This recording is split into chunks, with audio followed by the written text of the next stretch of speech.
Present ఉన్న technology మీద మీ opinion ఏంటి? ఫోన్ అనేది ఎప్పుడు అన్సెక్యూర్డే. మనం ఈ రోజున ఇక్కడ నుంచి అక్కడికి జస్ట్ 5 అడుగులు వేస్తే ఈ 5 అడుగులు వేసామని కూడా డేటా గూగుల్ మ్యాప్స్కి తెలుస్తుంది. డేటింగ్ యాప్స్ ఎక్కువగా ఈ మధ్య పాపులర్ అయిపోయినాయి. ఈ డేటింగ్ యాప్స్ ద్వారా కూడా వాళ్ళ లైఫ్ ఏమైనా రిస్క్లో ఉంటుందా? 100%. దేశంలో డేటింగ్ పేరుతో అరాచకం జరుగుతుంది. వీళ్ళు ఏమనుకో వీళ్ళ నేమ్ తప్పిచ్చేస్తారు, అక్కడ అన్ని రాంగ్ ఇన్ఫర్మేషన్ ఇస్తారు. కానీ రైట్ ఇచ్చేది నంబర్. అవును, ఆ నెంబర్ ఉంది. ఈ యొక్క డేటింగ్ యాప్లో ఈ అమ్మాయి కానీ అబ్బాయి కానీ ఏదైనా ఆ చాట్లో కనుక వాళ్ళు అటు ఇటు మార్చుకుంటే వెబ్సైట్ వాడికి ఆ డేటా ఉంటుంది కదా. ఈ డార్క్ వెబ్లో నేను విన్న దగ్గరికి ఒక మనిషికి ఇంకొక మనిషి గురించి తెలుసుకోవాలంటే 100% యాక్సెస్ దొరుకుతుందంటారు, నిజమేనా?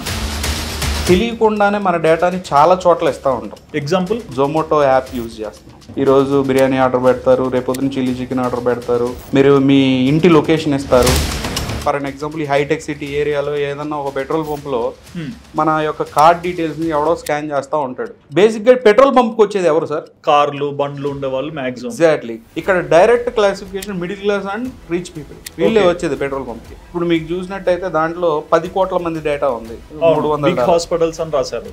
బిగ్ హాస్పిటల్ అంటే చాలా పెద్ద హాస్పిటల్ అది. ఓకే, రెప్యుటేషన్ ఉన్న హాస్పిటల్స్, మార్కెట్లో ఉన్న చాలా రెప్యూటెడ్ హాస్పిటల్ డీటెయిల్ అది. ఆ డేటా మొత్తం తీసుకుంటారు సార్. ఒక రియల్ ఎస్టేట్ కంపెనీకి అమ్ముకుంటాడు, ఒక బ్యాంకింగ్ సెక్టార్కి అమ్ముకుంటాడు, ఒక హాస్పిటల్స్కి అమ్ముకుంటాడు, ఒక మెడిసిన్ లేదంటే ఆన్లైన్ ప్రమోషన్స్ అందరికీ అమ్ముకుంటాడు. ఒక 10 ఫోన్లు తీసుకోండి, 10 ఫోన్లు ఓపెన్ చేసి చూడండి, పనికిరాని ప్రతి దాన్ని డౌన్లోడ్ చేసుకుంటారు. మెయిన్గా ట్రూ కాలర్ అనేది అతి పెద్ద మాల్వేర్ కింద అది. Truecaller, yeah. ఒక్కోసారి ఫోన్ హీట్ అవుతూ ఉంటుంది చూడండి. ఎందుకనంటే ఏదో ప్రాసెస్ జరుగుతుంది. ఆఫ్ అయిన ఫోను, మనం ఏ యాక్టివిటీ మనం దాన్ని ఏమి చేయని ఫోను ఎందుకు హీట్ అవుతుందంటే ఈ ఫోన్లో ఉన్న డేటాని ఎంతో డేటాని అప్లోడ్ చేస్తూ ఉంటుంది. ఒక లింక్ వస్తుంది, ఒక అప్డేట్ వచ్చినట్టు వస్తుంది మీకు. మీరు జస్ట్ అది అప్డేట్, ఎందుకంటే genuine logo, ICICI bank logo అని చెప్పేసి మీరు అప్డేట్ కొడతారు. కొట్టినామంటే విత్ ఇన్ ఫ్రాక్షన్ సెకండ్స్ మీకు ఇన్స్టాల్ అయిపోయింది. ఎప్పటి నుంచి స్టార్ట్ మీరు ఫోన్ లాక్ చేసి పక్కన పడేసి చూశారు కదా, ఫోన్ అని కొట్టంగానే ఫోన్పే ఎవ్రీథింగ్ నా స్క్రీన్ మొత్తం ఇక్కడ ఆ వ్యక్తికి రావడం జరిగింది. మీరు ఎప్పుడైతే దాన్ని క్లిక్ చేశారో, ఎప్పుడైతే అది ఇన్స్టాల్ అయిపోయిందో, నాకు సిస్టంలో ఏం కనపడుతుందో నాకు ఆప్షన్స్ ఏముంటాయో చెప్తాను. Camera, messages, gallery, contacts. మీ ఫోన్ నాకు ఇక్కడ క్లోన్ వచ్చేస్తుంది. మా జాతకమే మీ చేతుల్లో ఉంది కదా. సీరియస్గా సాఫ్ట్వేర్ ఉంది ఇప్పుడు మార్కెట్లో. దీనికి ఉంది ఒకటే ఒక సొల్యూషన్, డబ్బులు కట్టడం. నాది చెక్మేట్ అది. అసలు ఇది వేరే లెవెల్లో. Hi viewers, welcome to Sudheer talks. నేను మీ హోస్ట్ సుధీర్ రెడ్డి. ఈ ఇంటర్వ్యూ చాలా మందికి ఎంతో ఇంపార్టెంట్ అండి. బేసిక్గా ఈ రోజుల్లో ఏంటంటే టెక్నాలజీ పెరిగిపోయాక ఎక్కువ మంది మిస్టేక్స్ కానీ, ఫ్రాడ్స్ కానీ, స్కామ్స్లోని ఎక్కువగా ఇన్వాల్వ్ అవుతున్నారు. మనకి తెలుసో తెలియకనో ఎన్నో ప్రమాదాలని మన తల మీదకి తీసుకొని వచ్చుకుంటున్నారు. లోన్ యాప్స్ వచ్చాయి, ఏదో లింక్ క్లిక్ చేస్తాము, లేకుంటే ఫేస్బుక్ వాడుతుంటాము. అసలు మనకు సెక్యూరిటీ అనేది ఎక్కడ ఉంది, ఎక్కడ లేదు, అసలు ఇలాంటి వాటిల్లో ట్రాప్స్లో మనం పడకుండా ఎలా మనం సేఫ్గా బయటికి రావాలి, ఇలా చాలా డౌట్స్ అయితే మనల్ని ఎక్కువగా వెంటాడుతుంటాయి కదా. సో ఈ డౌట్స్ అన్నిటికీ చెక్ పెట్టడానికి మీ ముందరికి ఒక గెస్ట్ ని తీసుకొచ్చా అండి. ఈ సైబర్ సెక్యూరిటీ స్కామ్స్ లో ఆల్మోస్ట్ 14 years ఆఫ్ ఎక్స్పీరియన్స్ ఉన్న వ్యక్తి అయిన విజయ్ ఘోష్ గారు, అండ్ ఒక పెద్ద అనలిస్ట్ అయినా. మరి ఏంటి ఈ స్కామ్స్ బారిన ఎలాంటి వాళ్ళు పడుతున్నారు, అండ్ ఎలా మనం ఈ స్కామ్స్ నుంచి బయటపడాలి, ప్రతి ఒక్కటి కూడా మన ఫేవరెట్ విజయ్ అన్న అడిగి తెలుసుకుందాం. హాయ్ అన్న. హాయ్, ఎలా ఉన్నారు? ఫైన్, మీరు? ఐఎమ్ సో హ్యాపీ అన్న. సో బేసిక్ ఏంటంటే సొసైటీలో టెక్నాలజీ పెరిగిందని హ్యాపీ అవ్వాలో, మరోపక్క టెక్నాలజీని మిస్యూజ్ చేసుకుంటున్నామని చెప్పి బాధపడాలో అర్థం కావట్లేదు. ఈ ప్రజెంట్ ఉన్న టెక్నాలజీ మీద మీ ఒపీనియన్ ఏంటి? ప్రజెంట్ ఉన్న టెక్నాలజీ అంటే సింపుల్గా ప్రైవసీ అనేది మెయిన్ ఉంటుందండి. Privacy it's a myth, just like democracy. నా పాయింట్ ఆఫ్ వ్యూలో ఏంటంటే ప్రైవసీ అనేది ఎక్కడ లేదు, ఏ సెక్టార్లో లేదు. ప్రైవసీ అంటే మనం సీక్రెట్గా ఏది కూడా ఉంచుకోకూడదు. మన డీటెయిల్ అనేది మనకంటే ఎక్కువగా మన స్కామ్ చేసే వాళ్ళకే ఎక్కువ తెలుసు, మన గురించి మనకంటే ఎక్కువ తెలుసు. సో ఈ ఫ్రాడ్స్ అన్నీ జరుగుతుంది కూడా. ఇప్పుడు ప్రెజెంట్ మార్కెట్లో జరుగుతున్న ప్రతి ఫ్రాడ్, ప్రతి స్కామ్ కూడా ఆ బేసిస్ మీదే జరుగుతూ ఉన్నాయి. మెయిన్ ఏంటంటే ఈ technology advancement at the same time సరైన లా లేకపోవడం. అంటే మన స్టేట్ వైడ్ లా కాదు, నేషనల్ వైడ్గా మనకు ఐటీ లా అనేది చాలా వీక్గా ఉంది. ఓకే. సో దాన్ని మోడర్నైజ్ చేసుకోవాలి. దానికి లిటరల్గా మనం చెప్పాలని అంటే ఎన్నో రిఫార్మ్స్ చేసుకోవాల్సిన అవసరం ఉంది. అది ఒక రోజులో అయ్యే ఇది కూడా కాదు, ఇంకా టైం పడుతుంది. ఇంకా 5 years 10 years కూడా పట్టచ్చు. ఇంకా వరల్డ్ వైడ్ కూడా ఇంకా ఇప్పటికీ అడ్వాన్స్మెంట్ లేదు. సో అది లేదు కాబట్టి ఈ యొక్క హ్యాకర్లు, స్కామర్లు అనేవాళ్ళు ఎవరైతే ఉన్నారో వాళ్ళు ఇది ఆపర్చునిటీగా తీసుకొని ఈ యొక్క స్కామ్లో ఎక్కువ అవుతున్నాయి రోజు రోజుకి. బట్ వన్ థింగ్, మీరు ఈ స్కామ్స్ కానీ ఈ జరిగే సైబర్ సెక్యూరిటీ క్రైమ్స్ కానీ గురించి తెలుసుకోవాలని ఎందుకు అంత ఆసక్తి పెట్టుకున్నారు? బేసిక్గా నాకు బ్యాక్గ్రౌండ్ కూడా ఫస్ట్ నుంచి కూడా నాకు ఇంట్రెస్ట్ అండ్ రీసెర్చ్ ప్రతిదాన్ని, not only this online fraud, చాలా విషయాల్లో కూడా నేను ఈ యొక్క సెక్టర్ అని కాదు చాలా సెక్టర్స్లో కూడా నేను డీప్ స్టడీస్ చేసుకొని ఈ 10-15 years నుంచి కూడా నేను ఒక ప్రాపర్ బ్రీఫ్ అనేది రాసుకుంటా వచ్చాను ఈ రోజు వరకు. Okay. So this is the time అనిపించింది. Now we have to go live and అందరికీ తెలియాలా, ఎలా మనం మోసపోకూడదు, ఏం జాగ్రత్తలు తీసుకోవాలా, మనం వాడే ఫోన్ దగ్గర నుంచి మనం వాడే అన్ని ఎలక్ట్రానిక్ ఎక్విప్మెంట్స్ అంతా కూడా, ఇంట్లో ఏ ఎలక్ట్రానిక్ ఎక్విప్మెంట్స్ ఉండండి ప్రతిదీ మన డైలీ బేసిస్ మీద డేటా కలెక్ట్ చేస్తుంది. మనం ఈ రోజున ఇక్కడ నుంచి అక్కడికి జస్ట్ 5 అడుగులు వేస్తే ఈ 5 అడుగులు వేసామని కూడా డేటా గూగుల్ మ్యాప్స్కి తెలుస్తుంది. సో మన డేటా అనేది ప్రతిదీ మనం మూవ్ అవుతున్నాం, కిందకి వెళ్తున్నాం, పక్కన ఉన్న కాఫీ షాప్లో కాఫీ తాగాం, ఎక్కడికి వెళ్తున్నాం అనేది మొత్తం డేటా అనేది అప్లోడ్ అవుతూ ఉంది. సో మనం అనేది చెప్పుకోవడానికి మనం సీక్రెట్ ఏమి మన గురించి తెలియదు అనుకుంటానే మనం తెలియకుండానే మన పర్సనల్ డేటాని అప్లోడ్ చేస్తూ ఉన్నాం. మనం చేయకపోయినా అవన్నీ గ్యాదర్ అవుతూ ఉన్నాయి ఆటోమేటిక్ యాప్స్ ద్వారా, రకరకాల ఇంకో మోడల్. ఈ రోజు వరకు మీరు ఎన్ని కేసుల్ని సాల్వ్ చేశారు? సాల్వ్ ఇన్ ద సెన్స్ అవి మనం బేసిక్గా అంటే ఇన్పుట్స్ ఇవ్వడం జరిగింది కొన్ని డిపార్ట్మెంట్స్లో మన అడిగినప్పుడు. అంటే నా అవసరం ఏమి వాళ్ళకి అవసరం ఉండదు. ఓకే. బేసిక్గా మమ్మల్ని ఒక డిపార్ట్మెంట్ అనే పీపుల్ ఏంటంటే వాళ్ళు వాళ్ళకి ఎక్కువ తెలుసు. అట్ ద సేమ్ టైం మా ఇన్పుట్స్ కూడా తీసుకుంటూ ఉంటారు యాజ్ అనలిస్ట్. మీకు తెలిసింది ఏంటి, మీకు తెలిసింది ఏంటి, ఈ యొక్క విషయం గురించి మీరు ఏమనుకుంటున్నారు, అంటే ఎలా జరిగి ఉండొచ్చు, లేదంటే అట్లా మీకు ఎలా తెలుసు అనేది అడుగుతారు. అంటే ఇన్ ద సెన్స్ ఎలా జరుగుతుంది అని అడుగుతూ ఉంటారు. ఉన్నప్పుడు మన ఇన్పుట్స్ మనం వేస్తాం. అది మనం కొన్ని బయట చెప్పలేని ఉంటాయి. నేను మీతో ఇంటర్వ్యూ అనేసరికి ఎక్కువగా రీసెర్చ్ చేశాము. దీనిలో నాకు అర్థమైంది ఏంటంటే స్కామ్ చేయడానికి ఒక మనిషి ఏజ్ ఫ్యాక్టర్ అనేది సంబంధం లేదు. అంటే 10 ఏళ్ల అబ్బాయిని మోసం చేయొచ్చు, 20 ఏళ్ళ అతన్ని చేయొచ్చు, 30, 40, 50, 60 అసలు దీనికి ఏజ్ లిమిటే లేకుండా చాలా మంది ట్రాప్స్ లో పడుతున్నారు. సో మాకేంటంటే దీనిలో చాలా డీటెయిలింగ్ గా కొన్ని విషయాలు తెలియాలి. సో మేజర్ ఫ్యాక్టర్ ఈ డార్క్ వెబ్ అంటే ఏంటి? డార్క్ వెబ్ని మనం సింప్లిఫై చేసి చాలా సింపుల్గా మన వాడుక భాషలో మనకు అర్థమయ్యే భాషలో మనం మాట్లాడుకోవాలంటే, మీరు చెరువులోకి ఒక బర్రె బఫెలో ఒక గేదె చెరువులోకి వెళ్ళినప్పుడు మీరు చూసే ఉంటారు, ఏం కనపడతాయి మనకి? కొమ్ములు కనపడతాం.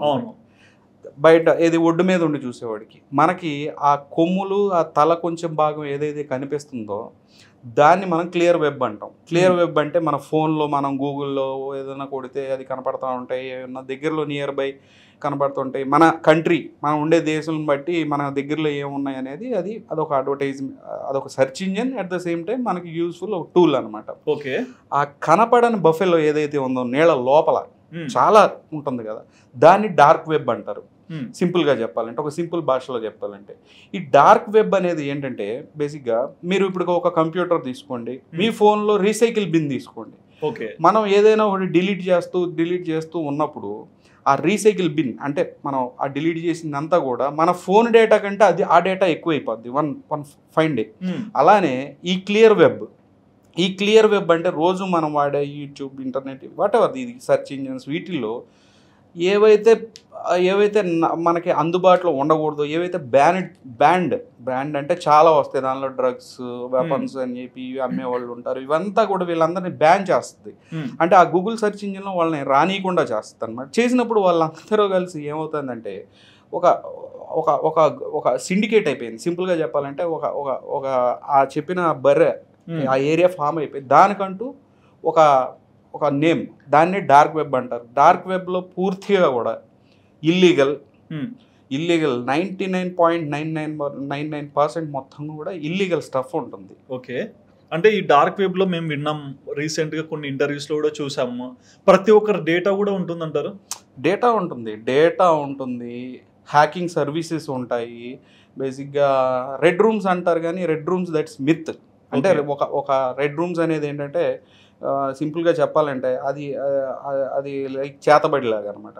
అంటే సింపుల్ భాషలో చెప్పాలంటే చేతబడి ఏంటి, చేస్తారని తెలుసు, అలాంటివి ఉన్నాయని తెలుసు, చూసినవాడు ఎవడో ఉండడు. అలానే రెడ్ రూమ్స్ కూడా లైవ్ వీడియో స్ట్రీమింగ్ అనేది ఇంపాసిబుల్. డార్క్ వెబ్లో లైవ్ స్ట్రీమింగ్ వీడియో అనేది ఇంపాసిబుల్, అది చేయలేరు. ఉండవు, అవి ఐడెంటిఫై అయిపోతాయి. అలా చేయరు. ఏదైనా 1-2 సంఘటనలు ఎప్పుడైనా చెదురుముదురు జరిగి ఉండొచ్చు, కానీ బేసిక్గా హ్యాకర్లైనా దానిలో ఉన్న ఆ ఇల్లీగల్ పీపుల్ అనేది దాన్ని పెద్దగా ఎంటర్టైన్ చేయరు. మేజర్గా దానిలో నడిచేది ఏంటంటే డ్రగ్స్, వెపన్స్, కార్డింగ్ డేటా, అంటే మీ కార్డ్ డీటెయిల్స్, నా కార్డ్ డీటెయిల్స్ అవి అమ్ముతూ ఉంటారు అనమాట. ఇప్పుడు ఫర్ అన్ ఎగ్జాంపుల్ ఈ హైటెక్ సిటీ ఏరియాలో ఏదన్నా ఒక పెట్రోల్ పంప్లో మన యొక్క కార్డ్ డీటెయిల్స్ని ఎవడో స్కాన్ చేస్తూ ఉంటాడు, స్కిమ్మర్ పెట్టి. ఆ డీటెయిల్స్ అన్ని డార్క్ వెబ్కి అమ్ముకుంటాడు. అక్కడ డంపులు అంటారు వాటిని. ఆ డంపుల్లో ఏంటంటే అది ఎవరిదైనా ఉండొచ్చు, ఆ డంప్ డేటాలో ఎవరిదైనా, నాది ఉండొచ్చు, మీద ఉండొచ్చు, అది $1, $2 అమ్ముకుంటూ ఉంటారు. దాన్ని కార్డింగ్ అంటారు. అంటే మన కార్డ్ డీటెయిల్స్ని మళ్ళీ స్కామర్లు యూజ్ చేసుకోవడానికి అవి అమ్మకాలు జరుగుతాయి. అంటే మీరు చెప్పే దాంట్లో నేను ఒకటి గమనిస్తున్నాను, ఇప్పుడు పెట్రోల్ బంక్ వెళ్ళి సంథింగ్ ఫ్యూయల్ కొట్టించుకున్నాక ఇప్పుడు డిజిటల్ ఇండియా వచ్చేసింది కాబట్టి డిజిటల్ పేమెంట్ చేస్తాము, వాడు ఇది చూసి వెళ్ళిపోమంటాడు, కానీ వచ్చే రిసిప్ట్ అమ్మేస్తాడు. వచ్చే రిసిప్ట్ అనే దానికంటే మనం ఫోన్పే, గూగుల్ పే అవి సెక్యూరిడే ఆ టైం వరకు. మళ్ళా వాటిల్ని అక్కడ దాని స్కామ్ అనేది, దాని డీటెయిల్ అనేది ఇక్కడ జరగదు, వేరే ప్లేసెస్లో జరుగుద్ది. పెట్రోల్ పంప్స్లో కానీ, షాపుల్లో కానీ, కొన్ని ఏటీఎం సెంటర్లు ఎక్కువగా అక్కడ సెక్యూరిటీ గార్డ్ ఉండడు, లేదంటే కనుక బ్యాంక్కి పెద్ద యాక్సెస్ లేని ATM, in the sense access అంటే వాడు సింపుల్ ఒక యూనిట్ ఉంటుందండి. ఇప్పుడు మనం ఒక కార్డు తీసుకొని వెళ్ళి ఏటీఎం కార్డు అనేది పెట్టి తీసినప్పుడు అక్కడ ఒక వాడు సేమ్ టు సేమ్ ఆ హోల్ అయితే ఏదైతే ఉందో చిన్నది స్కిమ్మర్ ఉంటుంది, స్కిమ్మర్ని పెడతాడు అనమాట. ఆ స్కిమ్మర్ ఏం చేసిద్దని అంటే మీ ఏటీఎం కార్డు కానీ ఏదైనా కార్డు మీద మన డేటా అనేది ఆ కార్డు వెనకాల తిప్పినప్పుడు బ్యాక్ సైడ్ ఒక స్ట్రిప్ ఉంటుంది, బ్లాక్ కలర్ది. సో దానిలో డిజిటల్లీ అది ఏంటంటే ఇంప్రింట్ అయి ఉంటుంది. దాన్ని రీడ్ చేస్తుంది ఈ స్కిమ్మర్ అనేది. అది రీడ్ చేసినమంటే మీ పేరు, మీ కార్డ్ నెంబరు, మీ సివి నెంబర్, ఎవ్రీథింగ్ వాడు ఆ డీటెయిల్ నోట్ అయిపోద్ది. కెమెరా యాక్సెస్ వాడు ఒక చిన్న కెమెరా కూడా పెడతాడు ఏటీఎంలో. ఆ కెమెరాలో ఏంటంటే మీరు పాస్వర్డ్ కొట్టేటప్పుడు ఆ కెమెరా ఏంటంటే అది చూస్తూ ఉంటుంది. సో ఆ డేటాని వాడు ఏం చేస్తాడంటే సింపుల్గా చెప్పాలంటే ఇప్పుడు షాపర్ స్టాప్ ఉంది, వాడి దగ్గర ఒక కార్డు ఉంటుంది, ఇది మెంబర్షిప్ కార్డు, దాని మీద ఈ యొక్క డీటెయిల్స్ని రైట్ చేయొచ్చు. అంటే షాపర్ స్టాప్ కానీ ఏదో ఒకటి ఒక షాపింగ్ మాల్ ఇచ్చిన ఒక మెంబర్షిప్ కార్డు మీద కూడా ఒక డిజిటల్ బ్లాక్ స్ట్రిప్ ఉంటుంది, దాని మీద కూడా మీ ఏటీఎం కార్డ్ డీటెయిల్స్ని కాపీ పేస్ట్ చేయొచ్చు.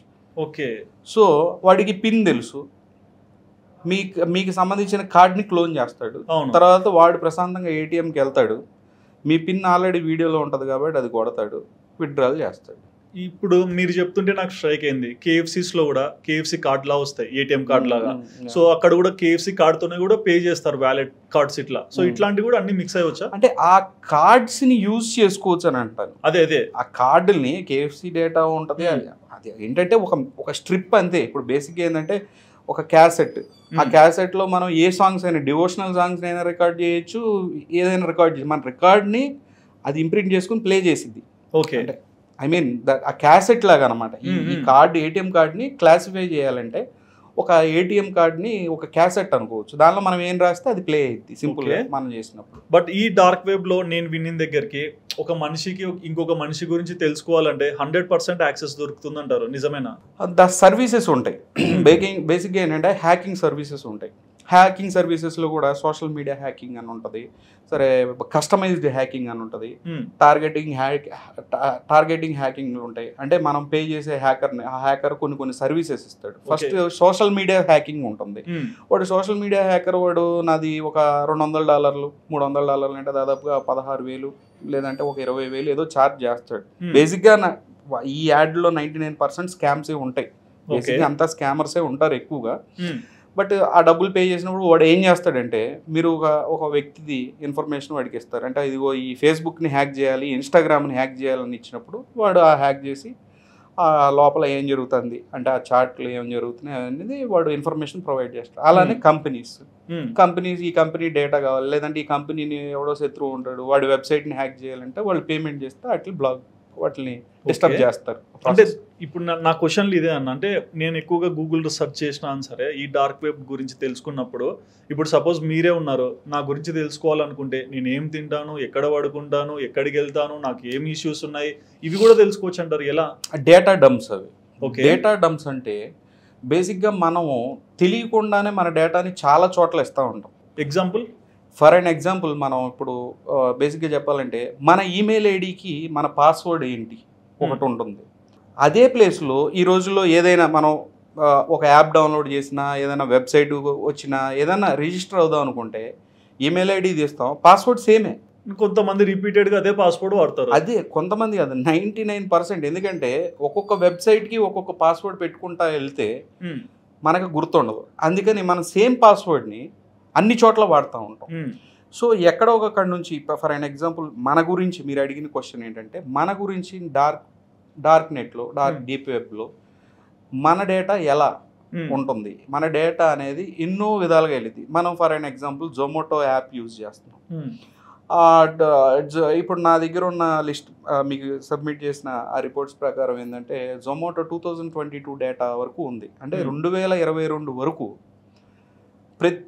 అంటే వాడు ఇస్తాడనమాట, ఒక 2 కోట్ల మంది డేటా, 3 కోట్ల మంది డేటా ఒక $20 అమ్ముకుంటాడు. మేము కొనే ట్రాన్సాక్షన్ అంతా. ఇప్పుడు మీ ట్రాన్సాక్షన్ అంటే మీరు ఇప్పుడు ఈ రోజున ఈ 4-5 సంవత్సరాల్లో మీరు ఆర్డర్ చేస్తూ ఉంటారు. ఈరోజు బిర్యానీ ఆర్డర్ పెడతారు, రేపొద్దున చిల్లీ చికెన్ ఆర్డర్ పెడతారు, మీరు మీ ఇంటి లొకేషన్ ఇస్తారు, అవంతా డేటా దాంట్లో ఫీడ్ అయ్యి ఉంటుంది. అవును. బేసిక్గా ఈ యాప్ డేటాని వాళ్ళ హ్యాకర్స్ ఏంటంటే రకరకాల మెథడ్స్లో, రకరకాల యూనో మోడల్స్లో వాళ్ళు మన డేటాని వాళ్ళు హ్యాక్ చేసుకుంటారు. లేదంటే ఇన్సైడర్ అంటే ఆల్రెడీ జొమాటోలో ఉన్న టాప్ అఫీషియల్స్ నుంచి, సిస్టమ్స్ నుంచి వాళ్ళు ఆ డేటాని అక్వైర్ చేసుకుని ఆ డేటాని అమ్ముతారు. అదేవిధంగా హాస్పిటల్స్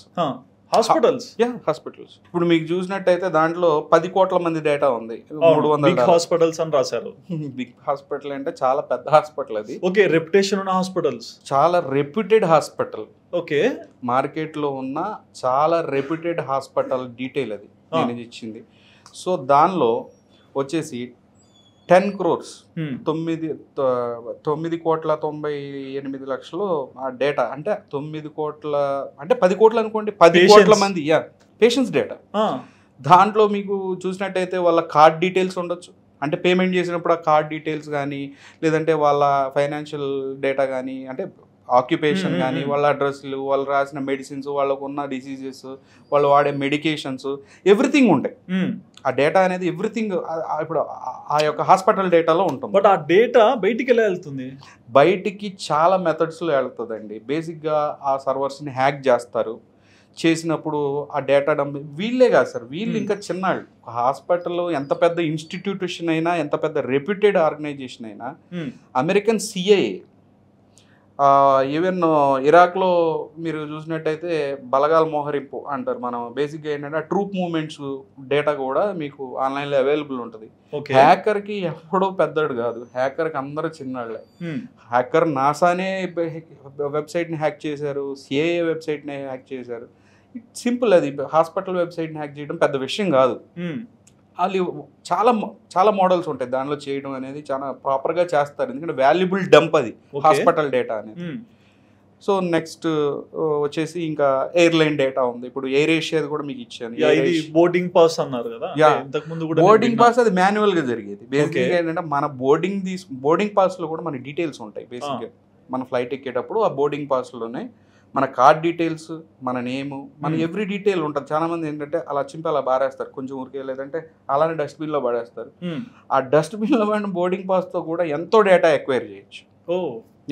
సో ఈ ఎయిర్ ఏషియా అది డేటా డంప్ మీకు చూపించాను. ఆ డంప్లో ఏంటంటే మనం ఎక్కడెక్కడ తిరిగాము, ఎక్కడెక్కడ యూనో ప్రపంచంలో ఎక్కడెక్కడికి ట్రావెల్ చేసాం, ఆ డేటా మొత్తం దానిలో ఉంటుంది. At the same time hotels data, hotels. Okay, మనం హోటల్లో స్టే చేస్తున్నప్పుడు ఆధార్ కార్డ్, పాన్ కార్డ్ అవి మామూలే. అవి మామూలుగానే. అది చెప్పాలంటే ఆధార్ 80 కోట్ల మంది Indians Aadhaar data already leak అయిపోయి ఉంది. ఓకే, మనమనే కాదు, బేసిక్గా ఆధార్ డేటానే లీక్ అయిపోయింది. పెద్ద పెద్ద కంట్రీస్లో చాలా యూనో నేను చెప్పినట్టు NSA కానీ లేదంటే CIA కానీ వీళ్ళందరి డేటా ఆల్రెడీ లీక్ అయిపోయి ఉంది. దానికి ఏమి చేయలేము, అది లీక్ అవుతూనే ఉండిద్ది. దానికి మెజర్స్ అనేవి నాటే ఈజీ టాస్క్, దానికి చాలా ఇచ్చేయాలి, రిఫార్మ్స్ చేసుకోవాలి ఫ్యూచర్లో, అప్లికేషన్ బిల్డ్ చేసుకోవాలి. సో ఇట్లా ప్రతి సెక్టార్ నుంచి అంటే సింపుల్గా మీకు ఒకటి చెప్తాను, మీకు చెప్పండి. ఒక పెట్రోల్ పంప్ని ఎగ్జాంపుల్ తీసుకోండి మీరు. ఇక్కడ మనం కార్డు యూజ్ చేసేప్పుడు మన కార్డ్ని స్కాన్ చేయడం ఇవన్నీ పక్కన పెడితే, మీరు ఎప్పుడన్నా చూడండి అక్కడ సార్ క్రెడిట్ కార్డు కావాలని చెప్పి అడుగుతూ ఉంటారు మీకు. మాల్స్లో పెట్రోల్ బంక్స్లో ఎక్కువ కనిపిస్తుంటారు. దానిలో సగం మంది బ్యాంక్కి సంబంధించిన స్టాఫ్ కాదు వాళ్ళు, మొత్తం థర్డ్ పార్టీ పీపుల్. బ్యాంక్కి సంబంధించిన ఎవడో ఉండడు, అక్కడ ఉంటాడు. ఇంకోటి మీరు చూసుంటారు, ఇంత కార్డు ఒకటి తీసుకొని వచ్చి దాని మీద కారు టీవీ బొమ్మలు వేసి ఉంటాయి, బంపర్ ఆఫర్ అయినా సంథింగ్ ఏదో ఉంటుంది. కరెక్ట్. సో వాడు ఏమంటాడు, సార్ మీ నేమ్ నంబర్ రాయండి ఇక్కడ, మీకు గెలిస్తే కనుక. ఎందుకు ఇస్తాడు సార్? దాని మీద ఊరు పేరు లేదు, తాడు బొంగరం లేదు, ఊరికే రోడ్డు మీద పోయే ప్రతి ఒక్కడికి ఫోన్ నెంబర్ మన ఆక్యుపేషన్ రాసిస్తే లక్కీ డ్రా తీస్తాము, మీకు గిఫ్ట్ ఇస్తాము. దేనికి ఇస్తాడు సార్ చెప్పండి? వాడిది ఒక ఆర్గనైజేషన్ కాదు. ఇప్పుడు ఏదైనా కంపెనీ వాడు, ఇప్పుడు ఆ బజాజ్ ఎలక్ట్రానిక్స్ సంథింగ్ ఇంకోటి ఉంటాయి మార్కెట్లో, వాడు చేస్తే సరే ఏదో ఇస్తున్నాడు ప్రమోషన్ గురించి అనుకోవచ్చు. ఓకే. పెట్రోల్ పంపులో వాడు ఊరికి ఒక కార్డు ఇచ్చి దానిలో మన డీటెయిల్స్ తీసుకుంటాడు. ఆ డీటెయిల్స్ ఎందుకు పెట్రోల్ పంపులోనే తీసుకుంటాడంటే, బేసిక్గా పెట్రోల్ పంప్కి వచ్చేది ఎవరు సార్? కార్లు బండ్లు ఉండేవాళ్ళు మ్యాక్సిమం. ఎగ్జాక్ట్లీ. బైక్ కార్లు ఉన్నవాళ్ళు, అంటే మినిమం వాళ్ళు అఫోర్డ్ చేయగలిగిన పీపుల్, అంటే ఒక ఏదైనా ఒక ప్రమోట్ చేయాలంటే, ఒక మార్కెటింగ్ చేయాలన్నా ఒక స్టాండర్డ్ పీపుల్ అని సింపుల్గా చెప్పాలంటే స్టాండర్డ్ పీపుల్, వాళ్ళ కోసమని వాళ్ళు అక్కడ ఉంటారు. వేరే చోట అంటే కనుక మిక్స్డ్ పీపుల్ వస్తారు, పూర్ పీపుల్ ఉంటారు, పాపం మిడిల్ క్లాస్ పీపుల్ ఉంటారు, లోవర్ మిడిల్ క్లాస్ ఉంటారు. ఇక్కడ direct classification middle class and rich people, వీళ్ళే వచ్చేది పెట్రోల్ పంప్కి. ఆ డేటా మొత్తం తీసుకుంటారు సార్. తీసుకొని ఇది కూడా ఒక రియల్ ఎస్టేట్ కంపెనీకి అమ్ముకుంటాడు, ఒక బ్యాంకింగ్ సెక్టార్కి అమ్ముకుంటాడు, ఒక హాస్పిటల్స్కి అమ్ముకుంటాడు, ఒక మెడిసిన్ లేదంటే ఆన్లైన్ ప్రమోషన్స్కి అందరికీ అమ్ముకుంటాడు. ఒకడికని అమ్మడు, వాడికి ఎవడ డబ్బులు ఇస్తాడు ఆ డేటాని అమ్మేస్తాడు మన డీటెయిల్స్. ఇంతకు ముందు మేము చూసేవాళ్ళం, అంటే సిమ్ కార్డు ఉంటే మనం ఇచ్చే ఐడి ప్రూఫ్స్ సేల్స్ అవుతున్నాయి, ఇవన్నీ సినిమాలలో చూసి మేము నేర్చుకున్నాం. బట్ ఇప్పటికి కూడా చాలా మందికి తెలియని విషయం ఏమన్నా చెప్తారా? అంటే ఏ ఆస్పెక్ట్ లో? ఎనీథింగ్, అంటే మీ own knowledge, 14 years of experience లో. ఫోన్లే తీసుకోండి, మన డేటాలోని మన ఫోన్లో మనం కార్డ్ని ఫ్రంట్ అండ్ బ్యాక్ మనం పెట్టుకుంటూ ఉన్నాం, ఇది ఫోటోలు పెట్టుకుంటున్నాం. అవి ఈజీగా, ఫోన్ అనేది ఎప్పుడు అన్సెక్యూర్డ్. యా, ఫోన్ అనేది 100% అన్సెక్యూర్డ్ అండి. మీరు ఇప్పుడు మీ ఎదురుగా మీకు తెలిసిన వాళ్ళ సర్కిల్లోనే ఒక 10 ఫోన్లు తీసుకోండి, 10 ఫోన్లు ఓపెన్ చేసి చూడండి, పనికిరాని ప్రతి దాన్ని డౌన్లోడ్ చేసుకుంటారు. మెయిన్గా ట్రూ కాలర్ అనేది అతి పెద్ద మాల్వేర్ కింద. అది ట్రూ కాలర్ అనేది అది ఒక మాల్వేర్. అది బేసిక్గా మన డేటా మొత్తం అప్లోడ్ చేస్తూ ఉంటుంది. మనకి అవతలాడు ఎవడ కాల్ చేస్తున్నాడు అనేది తెలుసుకోవడానికి దాన్ని ఇన్స్టాల్ చేసి యాజ్ ఆఫ్ నో పేరు వస్తుందని పెట్టుకుంటారు అందరూ. ఇప్పుడు గవర్నమెంట్ డైరెక్ట్గా గైడ్లైన్స్ ప్రకారం ఎవడైనా డైరెక్ట్ కాల్ చేస్తే వాడి నేమ్ వచ్చేసింది. అవును, ట్రూ కాలర్తో పని లేదు. ఇంకా ట్రూ కాలర్ వాడేవాళ్ళు ఉన్నారు. అవును. సో అది మీ ఫోన్లో ఉన్న డేటాని, ఎంతో డేటాని అప్లోడ్ చేస్తూ ఉంటుంది. ఓకే. సో అది మనకి ఏదో యూజ్ అవుతుంది కాబట్టి దాన్ని మనం పట్టించుకోం అంతే. అంటే మీరు చెప్పే దాంట్లో నాకు ఒక డాట్ కనెక్ట్ అవుతుంది. ఇంతకుముందు ట్రూ కాలర్ ఉన్నప్పుడు ఏంటంటే నార్మల్గా ఉండేది, బట్ తర్వాత నేను రీసెంట్గా చూసాం కదా, ట్రూ కాలర్లో ఫోటో పెట్టుకోవచ్చు, డేట్ ఆఫ్ బర్త్ పెట్టవచ్చు, ఇంటి అడ్రస్ పెట్టవచ్చు, ఈ డీటెయిల్స్ అన్నీ అడుగుతుంది. సో అది కూడా అందులో భాగమేనా? అంతే. అది ఇంకా చాలా తక్కువ సార్. ఇప్పుడు ట్రూ కాలర్ మన ఏం అడుగుతున్నాడు అనేది చాలా తక్కువ, వాడేం చేస్తున్నాడు అనేది చాలా ఎక్కువ. మీరు ఎప్పుడైనా మీరు ఫోన్ చూసినట్టయితే, ఇప్పుడు ఒక 50,000 ఒక 60,000 ఉన్న ఫోన్లు మీరు చూసినట్టయితే, అంటే ఎగ్జాంపుల్ ఫోన్ యాక్టివిటీని బట్టి మనకు అర్థమైపోద్ది. ఫోన్ మన ఏమి చేయ అన్ని అప్లికేషన్స్ ఆపేసి ఉంటాయి. ఓకే. ఒక్కోసారి ఫోన్ హీట్ అవుతూ ఉంటుంది చూడండి. తర్వాత ఒకసారి దానికి ఫ్యాన్స్ వచ్చాడు, ఈ మధ్య చిన్న చిన్న ఫ్యాన్లు ఇచ్చాడు అనమాట, హీట్ కూల్ అవ్వడానికి ఫ్యాన్లు ఇచ్చాడు. మీరు ఇది మీకు తెలిసే తెలియని వాళ్ళు ఎవరు ఉంటే, బేసిక్గా చిన్న ఫ్యాన్, అది చాలా హీట్ని బయటికి పంపించడానికి బోర్డుది. ఓకే. అది ఊరికే ఆన్ అవుతూ ఉంటుంది. ఎందుకనంటే ఏదో ప్రాసెస్ జరుగుతుంది. ఆఫ్ అయిన ఫోను, మనం ఏ యాక్టివిటీ, మనం దాన్ని ఏమి చేయని ఫోను ఎందుకు హీట్ అవుతుందంటే అప్లికేషన్స్ బ్యాక్గ్రౌండ్లో రన్నింగ్ అని వస్తుంది. ఓకే. ఆ అప్లికేషన్ ఏదైనా కావచ్చు. ఈ రోజుల్లో చూస్తే చాలామంది ఎన్ని ఛాన్స్లు ఏమిస్తారంటే, ఇంతకుముందు డెవలపర్ ఆప్షన్స్ అని ఉంటాయి ఫోన్లో, వాటిని ఎవరో ఇంతకుముందు అందరికి యాక్సెస్ ఉండేది. ఇప్పుడు ప్రెజెంట్ ఏం చేశాడంటే అది ఫ్రీజ్ చేసి ఉంచుతాడు. అవును. దాన్ని ఏం ఎడిట్ చేయొద్దు అని. ఈ కొన్ని రమ్మీ కల్చర్ గేమ్లు ఆడటానికి అవి ఎడిట్ చేయటం, ఆ మాక్ లొకేషన్ అంటే మనం ఇక్కడ ఉన్న లొకేషన్ని వేరే చోట విపిఎన్ కూడా నేను వింటానన్నా. అంటే ఇండియాలో ఎక్కడ తిరిగినా విపిఎన్ జస్ట్ డౌన్లోడ్ చేసుకొని ఆన్ చేసుకుంటే ఆటోమేటిక్గా అది ఇన్స్టాల్ అయిపోతుంది. మనం ఏదైనా వెబ్సైట్స్ ఓపెన్ చేసుకోవాలంటే చేసుకుంటాం.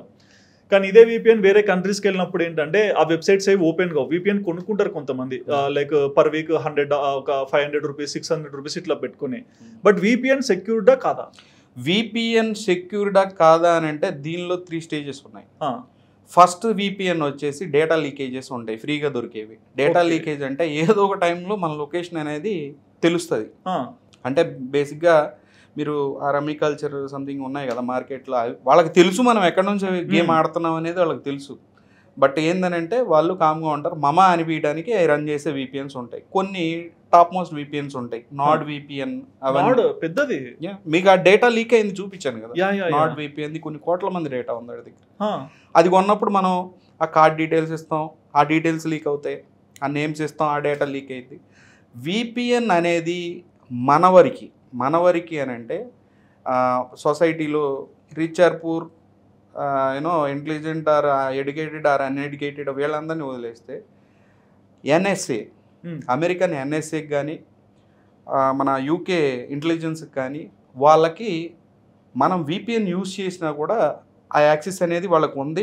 వాళ్ళకి తెలుసు మనం విపిఎన్ చేసినా కూడా, అంటే మనం ఏం చేస్తాం, మన లొకేషన్ మాస్కింగ్ చేసి వేరే చోట ఉన్నట్టుగా చూపిస్తాం. అది హాంకాంగ్, సింగపూర్ ఇట్లా షిఫ్ట్ అవుతుంటది. అది ఎవరికి తెలీదా అని మీరు క్వశ్చన్ అడిగితే కనుక 100% వాళ్ళకి తెలుసు. రీసెంట్గా చైనీస్కి, ఎందుకనంటే ఈ అండర్ గ్రౌండ్ కేబుల్స్ అనేవి ఉంటాయి. బేసిక్గా ఒక దేశం నుండి ఇంకో దేశాన్ని కలిపే ఇంటర్నెట్ అంతా కూడా వాటర్లో, మన సీలో నుంచి ఒక కేబుల్ వెళ్ళింది. ఓకే. ఆ కేబుల్స్కి ప్రపంచంలో ఉన్న అన్ని కేబుల్స్కి ఆల్రెడీ వాళ్ళు అతుకులు తగిలించుకున్నారు. బేసిక్గా చెప్పాలంటే సింపుల్ భాషలో. చైనా కూడా రీసెంట్గా ఈ 2 ఇయర్స్లో 26 సార్లు 27 సార్లు రిపేర్ చేసింది ఆ వైర్కి. దేంటి అని అంటే అదే వాటర్లో, సముద్రంలో కింద భాగంలో ఆ వైర్ డ్యామేజ్ అయింది. ఎందుకు డ్యామేజ్ అయింది అని అంటే వాడు ఏం చెప్తాడు, ఒక షిప్ వెళ్తుంది, దాని యాంకర్ వేసినప్పుడు అది తగిలి ఇది అయిపోయింది అని ఈ కాకన్బుల్ స్టోరీస్ 27 సార్లు పైనే చెప్పాడు వాడు.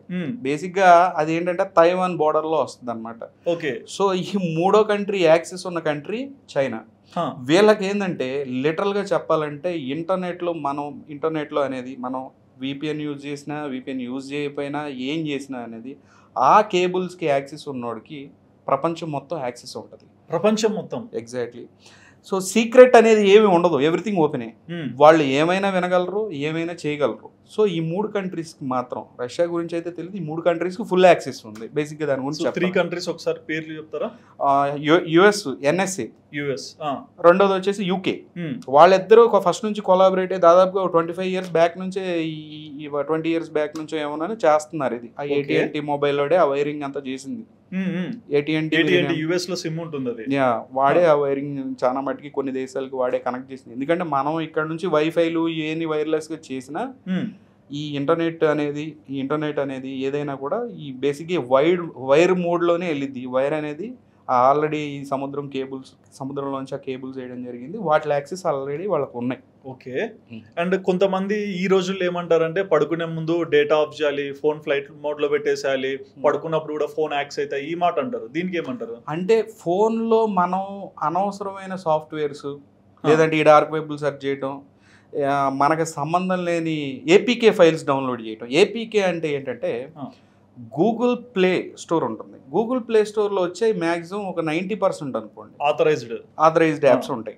అవి కాకుండా కొన్ని డైరెక్ట్ బ్రౌజర్ నుంచి డౌన్లోడ్ చేసుకుంటాం. అవును. అవి గూగుల్ యాప్ స్టోర్ నుంచి చేయం, వాళ్ళకి సంబంధం లేదు అది. ఆ డౌన్లోడ్ చేసే ప్రతి యాప్ మాల్వేర్ ఉంటుంది. Okay. Malware in the sense అది మనకు కావాల్సింది డౌన్లోడ్ ఇస్తుంది. At the same time background నుంచి డేటా కలెక్ట్ చేసుకునే ఆ మాల్వేర్ కూడా మన ఫోన్లోకి ఎంటర్ అవుతుంది. ఓకే. అండ్ ఈ మాల్వేర్ గురించి కూడా చాలా వింటామని, అంటే కొన్ని పెద్ద కంపెనీస్ ని టార్గెట్ చేసి వాళ్ళ సాఫ్ట్వేర్ క్రాక్ చేసి మాల్వేర్ ఎక్కిస్తుంటారు ఇట్లా అంటాం కదా, ఎనీ ఎగ్జాంపుల్? అది క్రిప్టో లాకింగ్ అని. క్రిప్టో లాకింగ్, క్రిప్టో లాకింగ్ వాడు హ్యాకర్ ఏం చేస్తాడంటే అది ఒక అల్గారిథం అండి. అది బేసిక్ గా చెప్పాలంటే ఎంత ఇంటెలిజెంట్ అంటే ఆ వైరస్ ఐ మీన్ మాల్వేర్ అనేది, అది బేసిక్గా మెయిన్గా టార్గెట్ అయ్యేది ఫార్మా కంపెనీస్, కార్పొరేట్ కంపెనీస్ ఏవైతే ఉన్నాయో అవి ఎక్కువగా టార్గెట్ అవుతాయి. బిలియన్ డాలర్ కంపెనీస్ ఏ ఉంటాయో అవే టార్గెట్ అవుతాయి ఎక్కువ. ఈ ఇన్స్టిట్యూషన్స్ని ఎట్లా టార్గెట్ చేస్తారంటే ఈ అల్గారిథం అనేది ఆల్రెడీ వదిలేసాడు. అది రోజు వాడు ఏమి తాడొప్పదీసేది ఏమి ఉండదు, అది తిరుగుతూ ఉంటుంది ఇంటర్నెట్లో ఎక్కడో ఒకక్కడ ఏదో డౌన్లోడ్, ప్రతి డౌన్లోడ్ మీరు డౌన్లోడ్ చేసే సాంగ్తో పాటు కూడా రావచ్చు ఆ మాల్వేర్ దాంట్లో. ఓకే, డౌన్లోడ్ చేసుకునే సాంగ్స్తో పాటు వచ్చేది చిన్ని TXT ఫైల్లో లేదంటే చిన్ని కోడే కదా. ఎంత MB ఉండొచ్చు అది? ఆ MBs KBsలోనే ఉండొచ్చు, KBsలోనే ఉండొచ్చు, 1 MB ఉండొచ్చు. అది ఏదో ఒక మోడ్లో మన సిస్టమ్స్లో కానీ మన ఫోన్లో కానీ ఎంటర్ అయితే ఫోన్స్ మీద ఎఫెక్ట్ తక్కువ ఉండిద్ది. ఓకే, మేజర్గా చెప్పాలంటే మీరు అడిగిన క్రిప్టో లాకింగ్ ఏంటంటే ఎక్కువగా కంపెనీ, ఫర్ అన్ ఎగ్జాంపుల్ ఒక ఫార్మా కంపెనీ ఉంది. ఆ ఫార్మా కంపెనీలో వాళ్ళది ఒక రీసెర్చ్ డేటా ఉంది. వాళ్ళు ఏదో ఒక టాబ్లెట్ గురించి, ఎందుకంటే ఒక టాబ్లెట్ మీద రీసెర్చ్ చేస్తున్నారంటే కొన్ని వేల కోట్లు, వందల కోట్లు కాదు వేల కోట్లు పెడతారు. ఒక డ్రగ్ని వాళ్ళు ప్రొడక్షన్ చేయాలనుకుంటున్నారు, రీసెర్చ్ చేయాలనుకుంటున్నారు అని అంటే కొన్ని వేల కోట్లు ఫండింగ్ అవుద్ది, అవన్నీ చేస్తారు. చేసే ప్రాసెస్లో ఈ అల్గారిథం అనేది తిరుగుతా ఏదో ఒక టైంలో ఎక్కడో కూడా, ఇప్పుడు దొంగోడికి 1 నిమిషం చాలు. అంటే ఈ ఫైర్ వాల్స్ ఉంటాయి కదా? ఉంటాయి. ఉన్నప్పుడు కూడా సింపుల్గా చెప్పాలి, ఏదో ఒక ఇన్సిడెంట్లో మనమే, ఇప్పుడు మీరు చూస్తుండొచ్చు అత్తారింటికి దారేది మూవీలో వాడు కంపెనీలోకి ఎట్లా ఎంటర్ అయ్యాడంటే గాలి వస్తుందని చెప్పి మనమే తలుపులు తెరిచాము, గాలితో పాటు దుమ్ము కూడా వచ్చిందని అని చెప్తారు బేసిక్లీ. సో ఏదో టైంలో ఎక్కడో ఒక వీక్ పాయింట్లో, ఎందుకంటే అది మనిషి కాదు కదా, అదొక అల్గారిథం, అదొక మాల్వేర్, అది నిద్రపోదు, మనం నిద్రపోతాం. ఏదో ఒక మూమెంట్లో అది ఎంటర్ అవుద్ది, అది అన్ని చోట్ల సక్సెస్ అవ్వదు, సక్సెస్ అయినంత వరకు 100% సక్సెస్ అయింది. ఓకే, సో అది ఎంటర్ అయ్యి ఏం చేస్తుంది అంటే మన సిస్టమ్ మొత్తం చూసుకుంటూ ఉంటుంది, దానికి ఎంతవరకు అయితే యాక్సెస్ ఉంటుందో అవన్నీ చూస్తూ ఉంటుంది. చూసినప్పుడు దాని అల్గారిథంలో ఏం రాసి ఉంటుంది అంటే ఫైనాన్షియల్ డేటా, సీక్రెట్ ఫైల్స్, లేదంటే ఎగ్జాంపుల్ చెప్తున్నాను పేర్లు, దానికి ట్యాగ్స్ అనమాట. ఇప్పుడు మనం ఇప్పుడు యూట్యూబ్లో మనం ట్యాగ్స్, ఇన్స్టాగ్రామ్లో సమ్ ట్యాగ్స్ యూజ్ చేస్తాం కదా, అంటే ఆ పేరుతో ఉన్న ఫైల్సా? Okay, secret files, research analysis, research data, ఇట్లా రకరకాల కీవర్డ్స్ దానికి ఉంటాయి దాని అల్గారిథంలోనే. అలాంటి సిస్టమ్ గురించి ఎదుగుతూ ఉంటుంది. దాని వెళ్ళిపోవడం వెళ్ళి దానిలోనే ఉండి అటు పడుకుంటుంది అంతే. దానికి ఏముంది, అది పెద్ద సిస్టంలో ఒక డస్ట్ లాంటిది, పెద్దగా ఎవరికి తెలియదు, ఏం చేయదు అది. ఓకే, 100 ఇమీడియట్గా క్రిప్టో లాక్ చేసేస్తుంది మొత్తం ఫైల్స్ అన్నిటిని లాక్ చేసేస్తుంది. అంటే లైక్ ఎగ్జాంపుల్ ఒక సెక్యూరిటీ ఫైల్ అనుకోండి, ఆ ఫైల్ లాక్ అయిపోతుంది. ఎవ్రీ ఫైల్, నీకు సిస్టంలో ఉన్న ఎవ్రీ ఫైల్ ఒక ఇమేజ్ ఫైల్ అయిపోతుంది. ఆ ఇమేజ్ని ఓపెన్ చేసినప్పుడు మీకు సింపుల్గా కనిపించేది ఏంటంటే క్లియర్గా వాడు రాస్తాడు అక్కడ, అదంతా కూడా వాడు ఎవడో చేయట్లే, అదంతా అదే చేసుకుంటా పోయిద్ది. ఓకే, దానికి ఏం చెప్పాడంటే వదిలేసినప్పుడు నువ్వు ఈ ఫైల్స్ ఉన్న సిస్టమ్ని ఎఫెక్ట్ చేయి, తర్వాత నాకు రావాల్సిన డబ్బులన్నీ ఈ అకౌంట్కి కొట్టించు అని చెప్పి దానికి తెలియగా ఒక అల్గారిథం రాసి వదిలేసాడు. అది ప్రపంచం మొత్తం తిరుగుతూ ఉంటుంది ఏడా కూడా. ఇట్లాంటివి చాలా ఉన్నాయి, ట్రోజన్లు ఉన్నాయి, చాలా ఉన్నాయి, ఒకటి కాదు. సో ఈ తిరిగే ప్రాసెస్లో ఏమవుతుందంటే ఈ ఒక ఫార్మా కంపెనీ ఎగ్జాంపుల్ తీసుకున్నా, ఆ డేటా చాలా వాల్యుబుల్ ఉంటుంది వాళ్ళ డేటా. వాళ్ళు బయటికి పోనిచ్చుకోలేరు, ప్లస్ దాన్ని వదిలేను లేరు, ఎందుకంటే కోట్ల రూపాయల డేటా అది, ఎంతో రీసెర్చ్ చేసిన డేటా అది. సో అక్కడ ఆ ఇమేజ్ ఫైల్ ఓపెన్ చేయగానే క్లియర్గా ఏం కనిపించింది అంటే, నువ్వు యూట్యూబ్లో వీడియోలు ఎతక్కో, ఫస్ట్ థింగ్ నీ టైం వేస్ట్ చేసుకో, మాకు నేను ఎట్టా ఏంటని తప్పించుకోవాలని, నీకు ఆన్సర్ దొరకదు. రెండోది నువ్వు పోలీసుల దగ్గరికి వెళ్ళినా కూడా నీకు ఎవడో ప్రపంచంలో హెల్ప్ చేసేవాడు లేడు, క్లియర్గా రాసి ఉంటుందండి అది. ఓకే, ఒక పక్కన కౌంట్ డౌన్ నడుస్తుంటుంది. మూడోది వచ్చేసరికి నువ్వు ఇమీడియట్గా ఇన్ని బిట్ కాయిన్లు, ఒక 1 కొన్ని రోజుల కిందట బిట్ కాయిన్ రేట్ తక్కువ ఉన్నప్పుడు వాడు 1.4 బిట్ కాయిన్ అట్లా అడిగేవాడు. యాజ్ ఆఫ్ నౌ ఒక 0.5 బిట్ కాయిన్, 1 బిట్ కాయిన్, ఆ డేటా వాల్యూని బట్టి అది డిమాండ్ చేస్తుంది. ఒక 2 బిట్ కాయిన్లు అంటే దాదాపుగా ఇప్పుడు ఎంత ఉందో మనకు 60 లక్షలు 70 లక్షలు 2 కోట్లు 1.5 కోటి ఏదో డిమాండ్ చేస్తుంది. ఓకే, ఆ అమౌంట్ని ఎలా పంపించాలి ఏంటనేది ఒక ప్రొసీజర్ రాసి పెట్టి ఉంటుంది. సో అదేంటంటే ఎవరు పడితే వాళ్ళు చేయకూడదు, అదంత టెక్నికల్ జాబ్ కాదు బేసిక్గా. ఇక వాళ్ళు డిపార్ట్మెంట్స్ దగ్గరికి వెళ్ళలేరు, బేసిక్గా చేసిన కంప్లైంట్ లాడ్జ్ చేసుకుంటారు, హ్యాకర్ చేసింది, దాన్ని దాని ఎందుకంటే ఏది చేసినా ఏ యాక్షన్ చేసినా ఆ కౌంట్ డౌన్ ముగిసే లోపల ఈ పేమెంట్ చేయకపోతే ఆ డేటాని వాడు ఏం చేస్తాడంటే అమ్ముకుంటాడు బయట. ఓకే, డార్క్ వెబ్ లో సేల్ అంటే ఇట్లా అమ్మేసుకుంటాడు. అట్ ద సేమ్ టైం వీడి దగ్గర ఉన్న ఈ డేటా మొత్తం డిలీట్ చేసేస్తాడు. డిలీట్ కంప్లీట్ జీరో అయిపోతాడు. జీరో. అది బయట అమ్ముకుంటాడు తీసుకెళ్ళి. ఓకే. సో ఆ అమౌంట్ అనేది పే చేయమంటాడు. చేయమన్నప్పుడు పెద్ద చాలా మంది ఏం చేస్తారంటే పెద్ద కంపెనీస్ దగ్గరికి వెళ్తారు. ఎందుకనంటే ఎవరు హెల్ప్ చేయరు ఈ విషయంలో. హెల్ప్ అంటే ఏంటి, దీనికి ఉంది ఒకటే ఒక సొల్యూషన్, డబ్బులు కట్టడం. అది చెక్మేట్ అది. సో ఆ డబ్బులు కడితే వాడు ఆ డేటా అనేది మళ్ళీ వాడు డీక్రిప్ట్ చేస్తాడు, లేదనంటే డిలీట్ చేస్తాడు, ఉన్న డేటాను అమ్ముకుంటాడు. ఓకే. సో ఇది చేయడానికి ఏమి ఉండదు. పెద్ద కంపెనీస్ దగ్గరికి వెళ్తే దానికి ఆప్షన్ ఏమి ఉండదు. సో ఈ ప్రాసెస్లో జరుగుతూ ఉంటుంది. తర్వాత పేమెంట్ చేస్తే డీక్రిప్టర్ కూడా వేస్తాడు, రన్ చేస్తే అమ్మటే డౌన్లోడ్ అయిపోద్ది డేటా. చెప్పలేం, మనకి వదిలినట్టే వదిలి మళ్ళీ ఆడు అమ్ముకోవచ్చు. రెండు జరగచ్చు. సో మళ్ళీ ఇతను ఇంకొక సాఫ్ట్వేర్ డెవలప్ చేసుకొని ఫైర్ వాల్ వేసుకోవాలి. ఫైర్ వాల్ అనేది ఎప్పుడు ఉంటుందండి. ఫైర్ వాల్ అనేది ఎప్పుడు ఉంటుంది. మెయిన్గా ఏంటంటే ఈ ప్రాబ్లమ్స్ ఎక్కడ వస్తాయంటే అడ్మినిస్ట్రేటర్ దగ్గర వస్తాయి.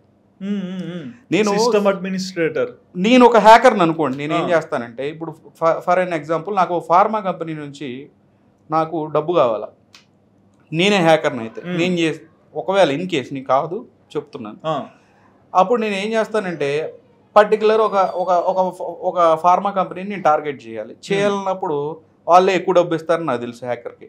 సో సింపుల్గా లింక్డ్ఇన్ డేటా ఉంది మీకు చూపించా. linkedin.com లో దాదాపుగా కొన్ని కోట్ల మంది డేటా మీ ముందు పెట్టాను నేను. ప్రొఫైల్స్ అన్నీ ఉంటాయి. దాంట్లో సెర్చ్ చేసుకుంటా ఫార్మా అని కొడితే ఫార్మా కంపెనీకి సంబంధించిన పెద్ద టాప్ అఫీషియల్స్ది డేటా వస్తుంది. ఫస్ట్ వాడిని టార్గెట్ చేస్తా. ఎందుకంటే వాడు డిజిగ్నేషన్ ఉంటుంది, ఆ కంపెనీలో వాడు ఏం చేస్తాడో నాకు తెలుసు.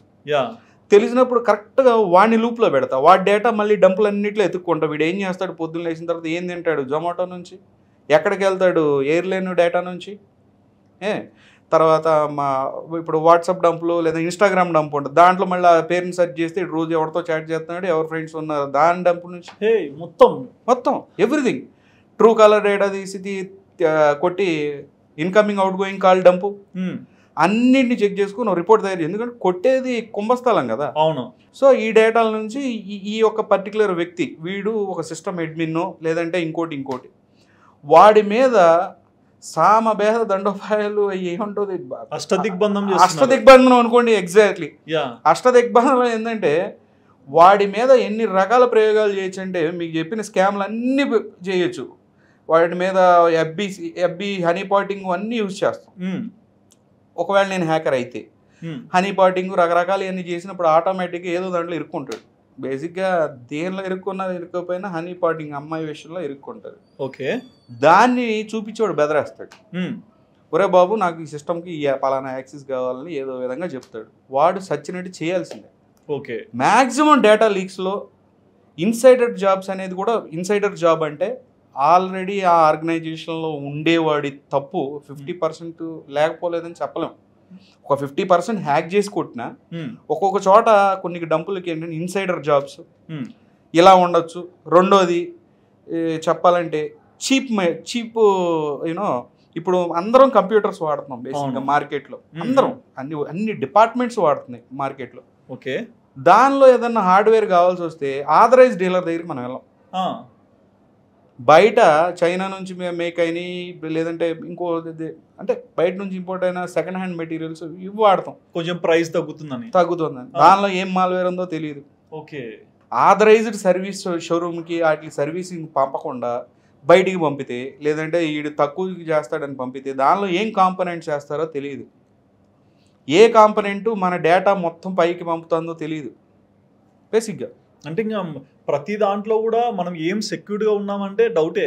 సెక్యూర్డ్గా ఉన్నామంటే లైసెన్స్డ్ ప్రోడక్ట్స్ కొనాలండి. మెయిన్గా గవర్నమెంట్ ఇన్స్టిట్యూషన్స్ అనేవి బేసిక్గా వాళ్ళు వాడే సిస్టమ్స్ కానీ వాళ్ళు వాడే కంప్యూటర్స్ ఏవైనా కానీ కొనుగోలు రిపేర్స్ ఏమున్నా సరే ఆథరైజ్డ్ షోరూమ్ నుంచి మాత్రమే జరగాలి. అది ఓకే. బయట ఎవడో తక్కువ చేస్తున్నాడని పంపిస్తే అయిపోయినట్టే. బట్ ఇక్కడ ఒక క్వశ్చన్ వచ్చింది అన్న, హనీ ట్రాప్ అన్నారు కదా. సో బేసిక్గా ఎక్కువ మంది యూత్ అంటే మేల్ కానీ ఫిమేల్ కానీ ఎక్కువగా సోషల్ మీడియాలో ఉంటుంటారు, సోషల్ యాప్స్ ఎక్కువగా వాడుతుంటారు, డేటింగ్ యాప్స్ ఎక్కువగా ఈ మధ్య పాపులర్ అయిపోయినాయి. ఈ డేటింగ్ యాప్స్ ద్వారా కూడా వాళ్ళ లైఫ్ ఏమైనా రిస్క్లో ఉంటుందా? 100%. 100%. డేటింగ్ యాప్స్లో వీళ్ళు ఏమనుకో వీళ్ళ నేము తప్పిచ్చేస్తారు అక్కడ, మన నేమ్ కరెక్ట్గా డేట్ ఆఫ్ బర్త్ తప్పేస్తారు, అన్నీ రాంగ్ ఇన్ఫర్మేషన్ ఇస్తారు. కానీ రైట్గా ఇచ్చేది నంబర్. ఓకే, అవును. అక్కడ డేటింగ్ యాప్స్లో అవతలోడు మోసం చేస్తాడా లేదా అనేది పక్కన పెట్టేసేయండి, అది సెకండరీ.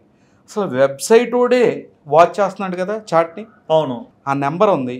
ఈ యొక్క డేటింగ్ యాప్లో ఈ అమ్మాయి కానీ అబ్బాయి కానీ ఏదైనా ఆ యొక్క ఫొటోస్ కానివ్వండి ఏవైనా కానీ ఆ చాట్లో కనుక వాళ్ళు అటు ఇటు మార్చుకుంటే వెబ్సైట్ వాడికి ఆ డేటా ఉంటుంది కదా.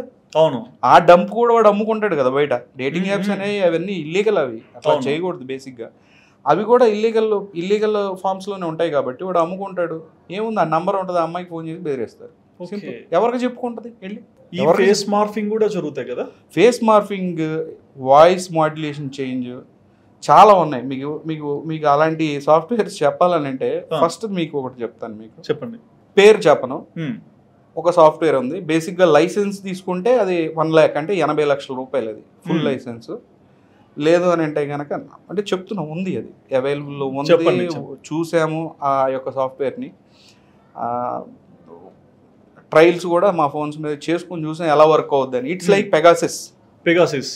పెగాసిస్ ముందు ఏంటంటే ఐఫోన్ ఆండ్రాయిడ్ ఏం సంబంధం, ప్రపంచంలో దేన్నైనా వినొచ్చు, దేన్నైనా చూడొచ్చు పెగాసిస్తో. అదొక సాఫ్ట్వేర్, అది ఇజ్రాయెల్ యూజ్ చేసింది, ఇజ్రాయెల్ ఇంటెలిజెన్స్ వాళ్ళు యూజ్ చేసేవాళ్ళు. ఇది అలానే సేమ్ ఒక పేరు ఉంది, అది వద్దు ఎందుకంటే మళ్ళీ అది సెర్చ్ చేయడం స్టార్ట్ చేస్తారు.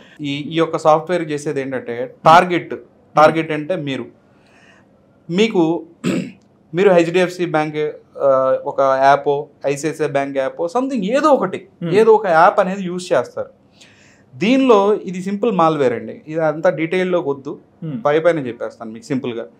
మీరు టార్గెట్, నేను గూగుల్ ఓపెన్ చేస్తాను, మీరు ఐసిఐసిఐ యాప్ వాడతారని నాకు తెలుసు, ఐసిఐసిఐ యాప్ అని కొడతాము, అక్కడ ఇమేజెస్లోకి వెళితే దాని ఇమేజ్ వస్తుంది, ఆ ఇమేజ్ లోగో కొంత పెడతాను, పెట్టేసి మీకు ఒక లింక్ వస్తుంది, ఒక అప్డేట్ వచ్చినట్టు వస్తుంది మీకు. మీరు జస్ట్ అది అప్డేట్, ఎందుకంటే జెన్యున్ ఐసిఐసిఐ బ్యాంక్ లోగో అని చెప్పేసి మీరు అప్డేట్ కొడతారు. కొట్టినామంటే within fraction of seconds మీకు ఇన్స్టాల్ అయిపోయింది. ఎప్పటి నుంచి స్టార్ట్, మీరు ఫోన్ లాక్ చేసి పక్కన పడేసేయండి. మీరు ఎప్పుడైతే దాన్ని క్లిక్ చేశారో, ఎప్పుడైతే అది ఇన్స్టాల్ అయిపోయిందో, నాకు సిస్టంలో ఏం కనపడుతుందో నాకు ఆప్షన్స్ ఏముంటాయో చెప్తాను. Camera, messages, gallery, contacts. మీ ఫోను నాకు ఇక్కడ క్లోన్ వచ్చేస్తుంది. మా జాతకమే మీ చేతుల్లో ఉంది కదా. సీరియస్లీ, మీ ఫోను డిజిటల్ ఫోన్ నాకు ఎదురుగా కనపడుతూ ఉంటుంది, డివైస్. నేను ఇప్పుడు మీ వాట్సాప్లోకి వెళ్ళాలంటే డైరెక్ట్గా ఎలా అంటే మీకేం కనపడదు, మీది లాక్ అయిపోయి ఉంటుంది ఫోన్. నేను ఇలా అనేసి వాట్సాప్లోకి వెళ్తాను, గ్యాలరీలోకి వెళ్తా, కాంటాక్ట్స్ చూస్తా, డైరెక్ట్గా ఒక నెంబర్ డైల్ చేసి ఫోన్ చేస్తాను. ఓ మై గాడ్, సీరియస్గా సాఫ్ట్వేర్ ఉంది ఇప్పుడు మార్కెట్లో, అది వాడుతున్నారు కూడా కొంతమంది. అదే ఆ పేరు చెప్తే మళ్ళీ దాని జోలికి వెళ్ళి మళ్ళీ అదంతా, బట్ అట్లీస్ట్ కొంచెం అవేర్నెస్ చెప్తున్నారు కదా, అలాంటిది ఉంది. సో కొంతమంది ఇప్పుడు మార్కెట్లో చూడవచ్చు, సరే నేను ఫోన్పే యూజ్ చేయలే, గూగుల్ పే యూజ్ చేయలే, నువ్వు ఓటీపీ చెప్పాలి కదా బేసిక్గా, ఓటీపీయో దేనికన్నా, లేదంటే ఒక ఈ మన పిన్, యూపీఐ పిన్తో అథెంటికేట్ చేయాలి ఏ ట్రాన్సాక్షన్. ఇది చేస్తేనే కదా అవతల ఆ యొక్క ట్రాన్సాక్షన్ అనేది అథెంటికేట్ అయ్యేది. అథెంటికేట్ అంటే ఆ సీక్రెట్ మీ వరకే తెలుసు, ఓటీపీ మీకు మాత్రమే వచ్చింది, ఆ ఓటీపీ మీకు మాత్రమే వచ్చింది, కానీ హ్యాకర్ డబ్బులు కొట్టేశాడు. ఎలా? మీకు ఓటీపీ రాగానే మీరు మెసేజ్ ఓపెన్ చేసే లోపల వాడు చూడొచ్చు, ఎందుకంటే మీకేం వచ్చిందో డిస్ప్లే అది వాడికి అక్కడ డిస్ప్లే అయింది. ఎగ్జాక్ట్లీ. మీకు ఓటీపీ వచ్చింది 0681 అని చెప్పి ఓటీపీ వచ్చింది, వాడి సిస్టంలో కూడా 02, ఎందుకంటే మీ ఫోన్ క్లియర్గా కనిపిస్తుంది, క్లోన్ అయిపోయింది, కనిపించేస్తుంది. అదే ఓటీపీ కొట్టి అథెంటికేట్ చేసేస్తాడు. సో దీనికి ఆండ్రాయిడ్, యాపిల్ ఇట్లా ఏం సంబంధంలా లేదు. నేను చెప్పే కదా, లైసెన్స్డ్ కొనుక్కోండి. లైసెన్స్డ్ అంటే దాదాపు ఒక 80 లక్షలు ఉంది. దాని 80 లక్షలు సాఫ్ట్వేర్ లీగల్ గానే అమ్ముతున్నారు. $1 lakh. లీగల్ గా కాదు, అంతా బిట్ కాయిన్స్ లో వెళ్ళింది. ఓకే, బిట్ కాయిన్స్ లో వెళ్ళింది. సో ఆ యొక్క దాని పేమెంట్ అది 50 లక్షలు కావచ్చు, నేను చూసింది అయితే 80 lakhs ప్రైస్ ఉందండి. దాని డెమో వర్షన్ ఇన్ని చేస్తుంది. Just demo. ఫుల్ వర్షన్ కొంటే direct iPhones. Okay, iPhone, Android ఏమీ లేదండి, ఏదైనా హ్యాక్ అవుతుంది. బట్ ఫోన్ నెంబర్ కూడా సేమ్. ఫోన్ నెంబర్ మీ ఫోనే అక్కడ క్లోన్ లో ఉంది. ఓకే ఓకే నాకు ఇప్పుడు ఒకటి కనెక్ట్ ఏంటంటే లైక్ ఒక కేసు చూసాం, సుకేష్ చౌదరి లైక్ అరెస్ట్ అయ్యాడు, Jacqueline Fernandes boy friend jail నుంచే ఆపరేటింగ్ చేసి ఎన్నో స్కాములు చేశాడని. సో ఎగ్జాంపుల్ ఇదేనా? అంతే అయి ఉండొచ్చు, బట్ ఈ కైండ్ ఆఫ్ మేబీ అట్లా చేయొచ్చు. ఎందుకంటే ఈ రోజుల్లో డిజిటల్ ఎవిడెన్స్ అనేది ఈజీగా ట్యాంపర్ చేసేసేయచ్చు. అంటే ఈజీగా ట్యాంపర్ చేయొచ్చు, అంటే ఈజీగా క్రియేట్ చేయొచ్చు, అవతలని నమ్మించవచ్చు. ఏదైనా మీకు కొన్ని వెబ్సైట్స్ ఉన్నాయి, ఫేక్ చాట్ క్రియేట్ చేయొచ్చు. Fake chat?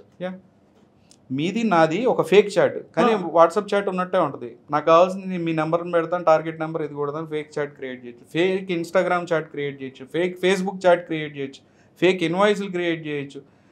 ప్రతిదీ ఫేక్ చేయొచ్చు ఒకటే వెబ్సైట్లో. ఆ పేరు వద్దు, ఓకే. మీకు ఆ ఫొటోస్ కూడా మీరు చేసినప్పుడు యూజ్ చేసి చూపించండి అవి, ఎందుకంటే ఆ నేమ్స్ కూడా నేను మొత్తం బ్లర్ చేశాను. అన్నీ ఉంటాయి సర్వీసెస్. మీరు నెక్స్ట్ వచ్చేసి వాయిస్ మాడ్యులేషన్, అంటే వాయిస్ క్లోనింగ్. వాయిస్ క్లోన్ ఇది కూడా విన్నాను, చెప్పండి. ఇది ఏంటంటే ఇప్పుడు లైసెన్స్ కొనుక్కుంటే, అంటే డెమో వర్షన్లో ఏంటంటే కొన్ని వేస్తాడు, లైసెన్స్డ్ ఉన్నాయి, ఏఏ జనరేటెడ్ ఉన్నాయి.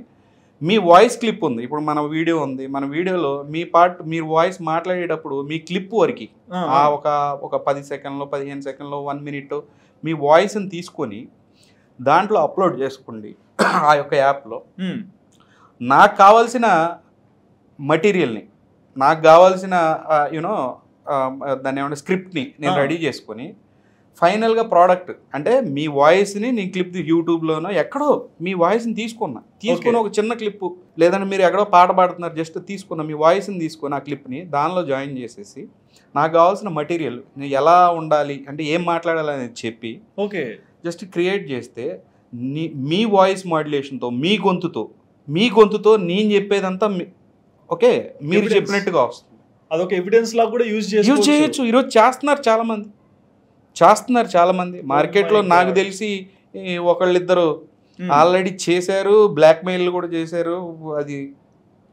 అది కొంతమంది విక్టిమ్స్ నాతో చెప్పారు.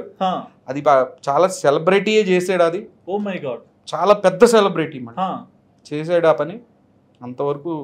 బట్ అంటే ఈ టెక్నాలజీని ఇప్పుడు వింటుంటే ఇంకా భయం వేస్తుందన్న. అంటే ఏంటి ఆ లెవెల్ వరకు వెళ్తున్నాం మనము రోజుకి అనేది. సార్ మీకు ఒకటి చెప్తాను, ఇప్పుడైతే ఆ సాఫ్ట్వేర్ పని చేయట్లేదు ఒకటి.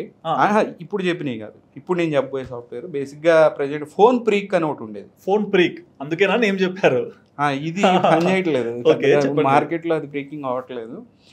దానిలో అది 12 years 2012లోనే ఉంది. అది చాలా మంది తెలియదు. అది దానిలో టార్గెట్ నెంబర్ అని ఉంటుంది.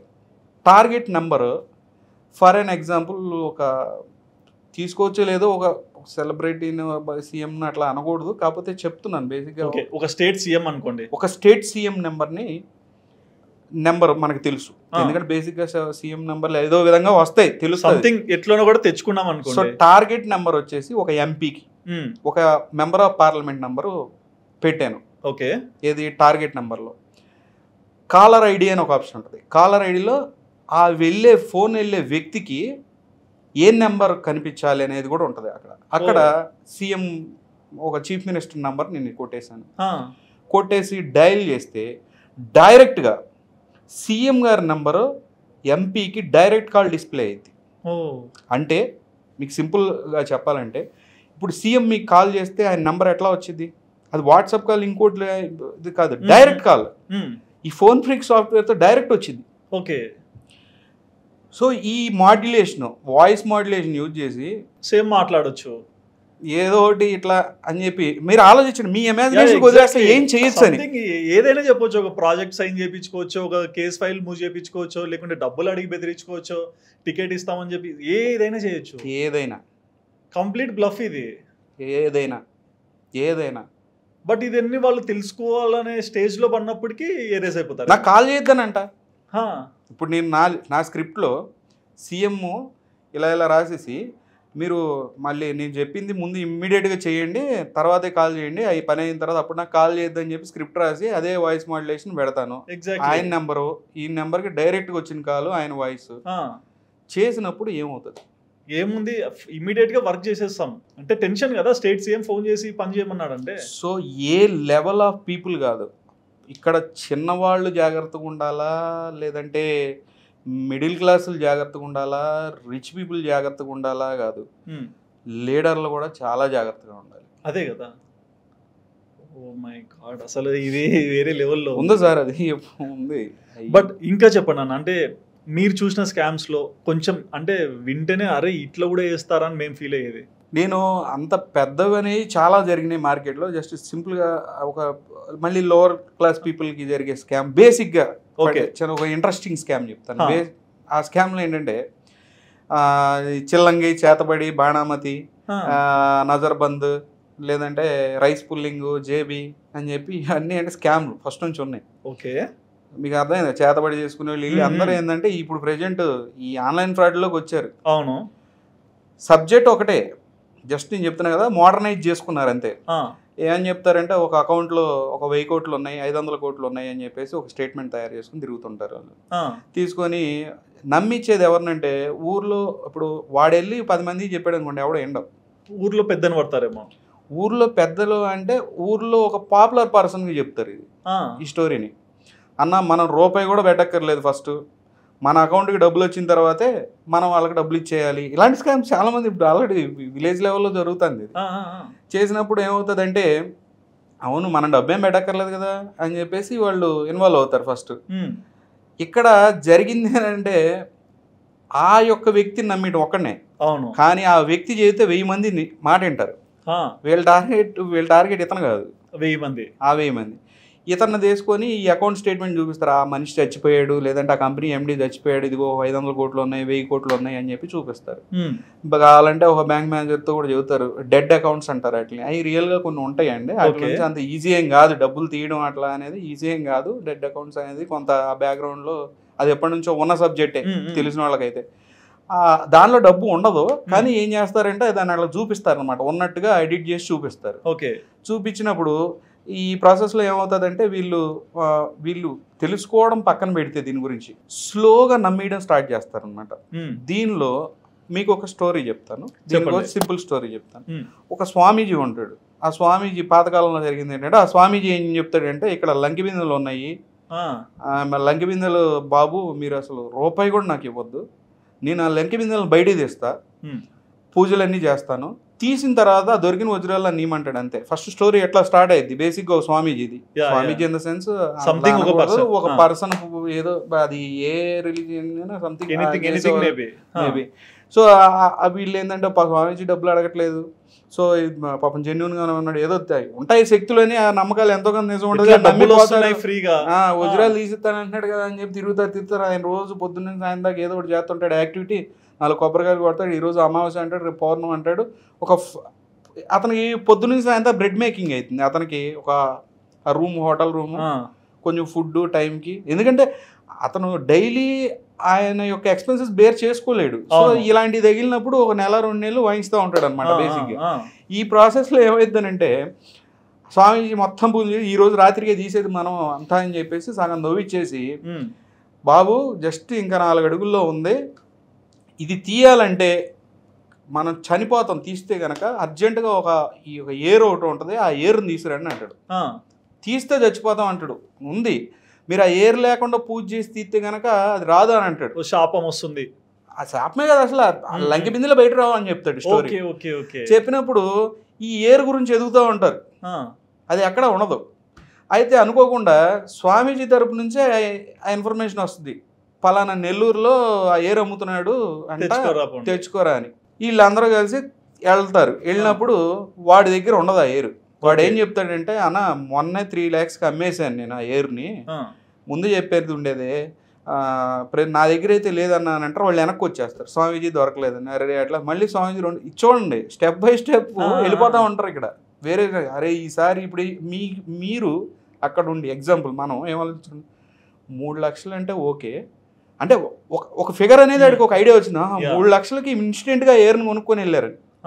తర్వాత ఏమవుతుంది, వైజాగ్లో ఇంకొక ఎయిర్ ఉందని చెప్పి స్వామి, అది ఎయిర్ కావచ్చు, ఎయిర్ కావచ్చు, ఏదైనా కానీ. సో స్వామీజీ ఇంటిమేషన్ అక్కడ పోయినప్పుడు 5 లక్షలు చెప్తాడు. చెప్పినప్పుడు అక్కడే 3 ఉంది, దీనికి అంత డిమాండ్ ఉందిలే, స్వామీజీ రాత్రికి వజ్రాలు తెస్తారని ఆ ఏరు కొనుక్కొని వస్తారు. ఓకే 5 లక్షలు ఇచ్చి. స్వామీజీకి వచ్చే పార్ట్నర్షిప్, వీళ్ళిద్దరు పార్ట్నర్షిప్ అంతా ఎంటైర్లీ డిఫరెంట్. ఆ ఏరు తీసుకుని వీళ్ళు వస్తారు, స్వామీజీ పూజ చేస్తాడు, పెడతాడు, బాబు రేపు సాయంత్రానికి దూదాము, అప్పటిదాకా ఇక్కడే కాపలాగా ఉండండి అంటాడు. స్వామీజీ దారిని స్వామీజీ పోతాడు. ఓకే, సో మీకు అర్థమైంది కదా, 2 నెలలు స్వామిని మెయింటైన్ చేసినారు, మళ్ళీ 5 లక్షలు 5 లక్షలు ఇచ్చి వచ్చారు. సో ఈ బ్యాంకింగ్ స్కామ్ కూడా అంతే సింపుల్ గా. వాళ్ళు ఏం చేస్తారంటే ఫస్ట్ వాళ్ళ దగ్గర ఏ డేటా ఉండదు. ఓకే, ఒక చిన్న ప్రింట్అవుట్లో ఒక అకౌంట్ స్టేట్మెంట్, దీనిలో 1000 కోట్లని ఎడిట్ చేసి తిరుగుతూ ఉంటారు. రీసోర్సెస్ ఏమి ఉండవు వాళ్ళ దగ్గర. తర్వాత ఏమవుతుంది, ఈ పర్టికులర్ ఒక గ్రామ పెద్దనో ఒక గ్రామంలోనో లేదంటే ఒక ఏరియాలోనో ఒక పేరు గల వ్యక్తి 10 మంది ఆయన మాట ఇనే ఆ యొక్క పలుకుబడి ఉన్న వ్యక్తి సరే అని బ్యాంక్ దగ్గర తిరుగుతారు. ఒకసారి బ్యాంక్ మేనేజర్ని మేనేజ్ చేసిన సంఘటనలు కూడా ఉన్నాయి. యా. సో వాళ్ళు ఇలా టైంపాస్ చేసి ఒక 10 రోజులకో వారానికో ఏం చెప్తారంటే కరెంట్ అకౌంట్ కావాలి, ఈ డబ్బు అంతా ట్రాన్స్ఫర్ చేయాలంటే సేవింగ్స్ అకౌంట్కి ఇంత డబ్బు మనం పంపితే అది రాదు అని చెప్పేసి ఇలా స్టార్ట్ చేస్తారు. వీళ్ళు ఇక్కడ 2 సినారియోలు ఉంటాయి. ఫస్ట్ సినారియో వచ్చేసి ఈ అకౌంట్లు పంపేస్తా కూర్చుంటుంటారు. ఏదో ఒక అకౌంట్ వాళ్ళకి పనికి వచ్చేది ఉంటుంది, అంటే దానిలో ఆల్రెడీ డబ్బు అన్నది ఉంటుంది. ఓకే, అది ఇంకొకటికి చూపిస్తాడు. ఇక్కడ ఏమవుతుందంటే వాళ్ళకి కావాల్సిన రిసోర్సెస్ జనం నుంచి, ఇప్పుడు వీళ్ళు ఇంటర్నెట్ నుంచి ఇంత డేటా డౌన్లోడ్, వీళ్ళు హ్యాకర్ లాగే అదే ఇంత డేటా డౌన్లోడ్ చేసుకుంటే వాటికి తెలియదు. వీళ్ళు మాన్యువల్గా డేటా ఎక్వైర్ చేస్తున్నారు అకౌంట్స్ గురించి, వీటి గురించి. ఒక్కొక్కరు ఇది అన్న ఈ అకౌంట్ వాడు, ఇదిగో నా షాప్ అకౌంట్ ఉంది, ఇది వాడుకో, 10 కోట్లు అయితే నాకు 1 కోటి రూపాయలు నువ్వు తీసుకో, ఇంకా ఫ్రీ మనీ కోసం. ఈ డేటా వేరే వాడికి అమ్ముకుంటుంటాడు. వేరే వాడికి ఇచ్చినప్పుడు ఎవడో జెన్యున్గా చెక్ చేసేవాడు ఉంటాడు. వాడు ఏం చేస్తాడు, ఇప్పుడు స్కామ్ గురయ్యేవాడు వాడి అకౌంట్ ఇచ్చాడు, దాంట్లో ఒక 5 కోట్లు ఉంటాయి. వీడు ఎందుకు ఇచ్చాడని అంటే ఇది జెన్యున్ అకౌంట్, వాడు 10 కోట్లు అయితే నేను ఇన్కమ్ ట్యాక్స్ నేను చూపించుకుంటాలే, నాకు 2 కోట్లు మిగులుతుంది కానీ ఇచ్చాడు. ఈ అకౌంట్ని బయట ఇంకో చోట వాడతారు వెళ్ళిపోయి. ఓకే, అక్కడ వాడు బ్యాంకుని కన్సల్ట్ చేస్తాడు, ఈ అకౌంట్లో డబ్బు ఉందంటే ఉందానంటే రియల్గానే ఉంటుంది దాంట్లో 5 కోట్లు. ఆల్రెడీ ప్రూవ్డ్, అది ఆల్రెడీ విక్టిమ్కి తీసుకెళ్ళి మీకు అర్థమైంది కదా ఎట్లా. రెండోది చూసినట్టయితే స్వామీజీ సబ్జెక్ట్ ఎక్కడ మ్యాచ్ అవుతుందని, ఇదే ప్లేస్లో అకౌంట్ అనేది స్వామీజీయే. అక్కడ స్వామీజీని ఆయన ఫిజికల్గా ఉన్నాడు, ఇక్కడ అకౌంట్ అనేది స్వామీజీ ప్లేస్లో రీప్లేస్ చేశాడు.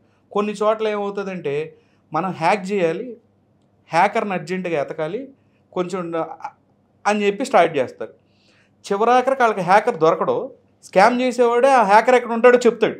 అదే ఆ హ్యాకర్ వచ్చి ఏమంటాడంటే, బాబు మీకు వచ్చే డబ్బుతో నాకు సంబంధం లేదు, దాంట్లో 1000 కోట్లు కాదు 500 కోట్లలో మీ అకౌంట్కి కొట్టేస్తా, నాకు మాత్రం 10 లక్షలు ఇవ్వండి, అది 5 లక్షలు ఇవ్వండి అని అంటాడు. వాడు ఒకడు వస్తాడు, అంతేలే, పిలిపిస్తారు, గుమ్ముగూడు కూర్చుంటారు, ఇంటర్నెట్ కనెక్షన్ ఒక ల్యాప్టాప్ అరేంజ్ చేస్తారు, దాన్ని ఓపెన్ చేసేస్తాడు ఇమీడియట్గా.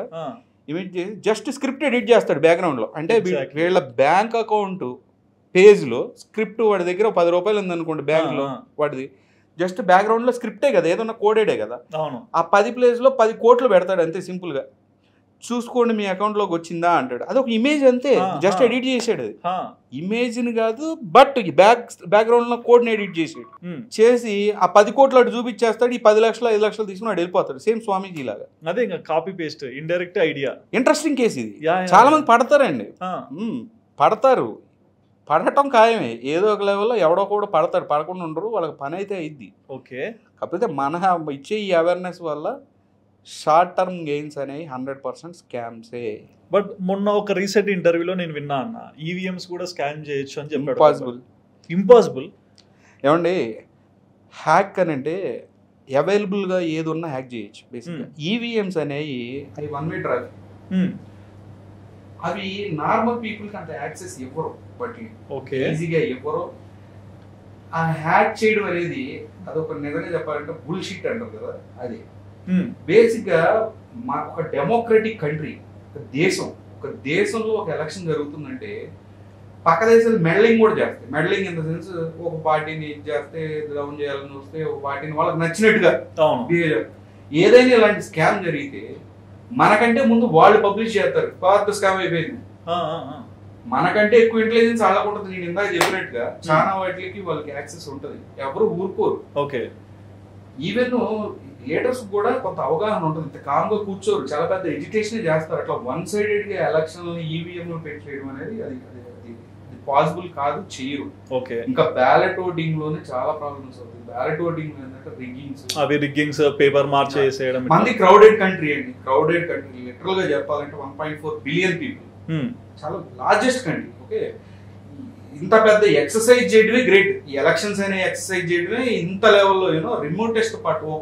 ఒక అతని గురించి ఆనాడు ఇక్కడ చాలా హైయెస్ట్ పీక్ యూనో ఆ కొండల పైన మీకు తెలిసే ఉంటుంది, వరల్డ్ లోనే చాలా హైయెస్ట్ లో ఉన్న ఎలక్షన్ బూత్ ఒకటి ఉంది. అక్కడ ఒకే మనిషి ఓటు వేయడానికి వస్తాడు, ఒక్కడే. అతని కోసం అని చెప్పి అక్కడ బూత్ పెడతారు, ఆ ఒక్కడు ఓటేస్తాడు. హైయెస్ట్ పీక్ వరల్డ్ మొత్తం. అలాంటి కంట్రీ మంది. అలాంటి జరగడం అనేది ఇంపాసిబుల్. అది నెగ్లిజిబుల్ అని కూడా చెప్పను నేను. 0.001% జరిగి ఉండొచ్చు అని మాత్రం చెప్ప అని కూడా ఆస్కారం ఇవ్వను. కానీ బ్యాలెట్ ఓటింగ్ అయితే 100% అదే అవుతుంది.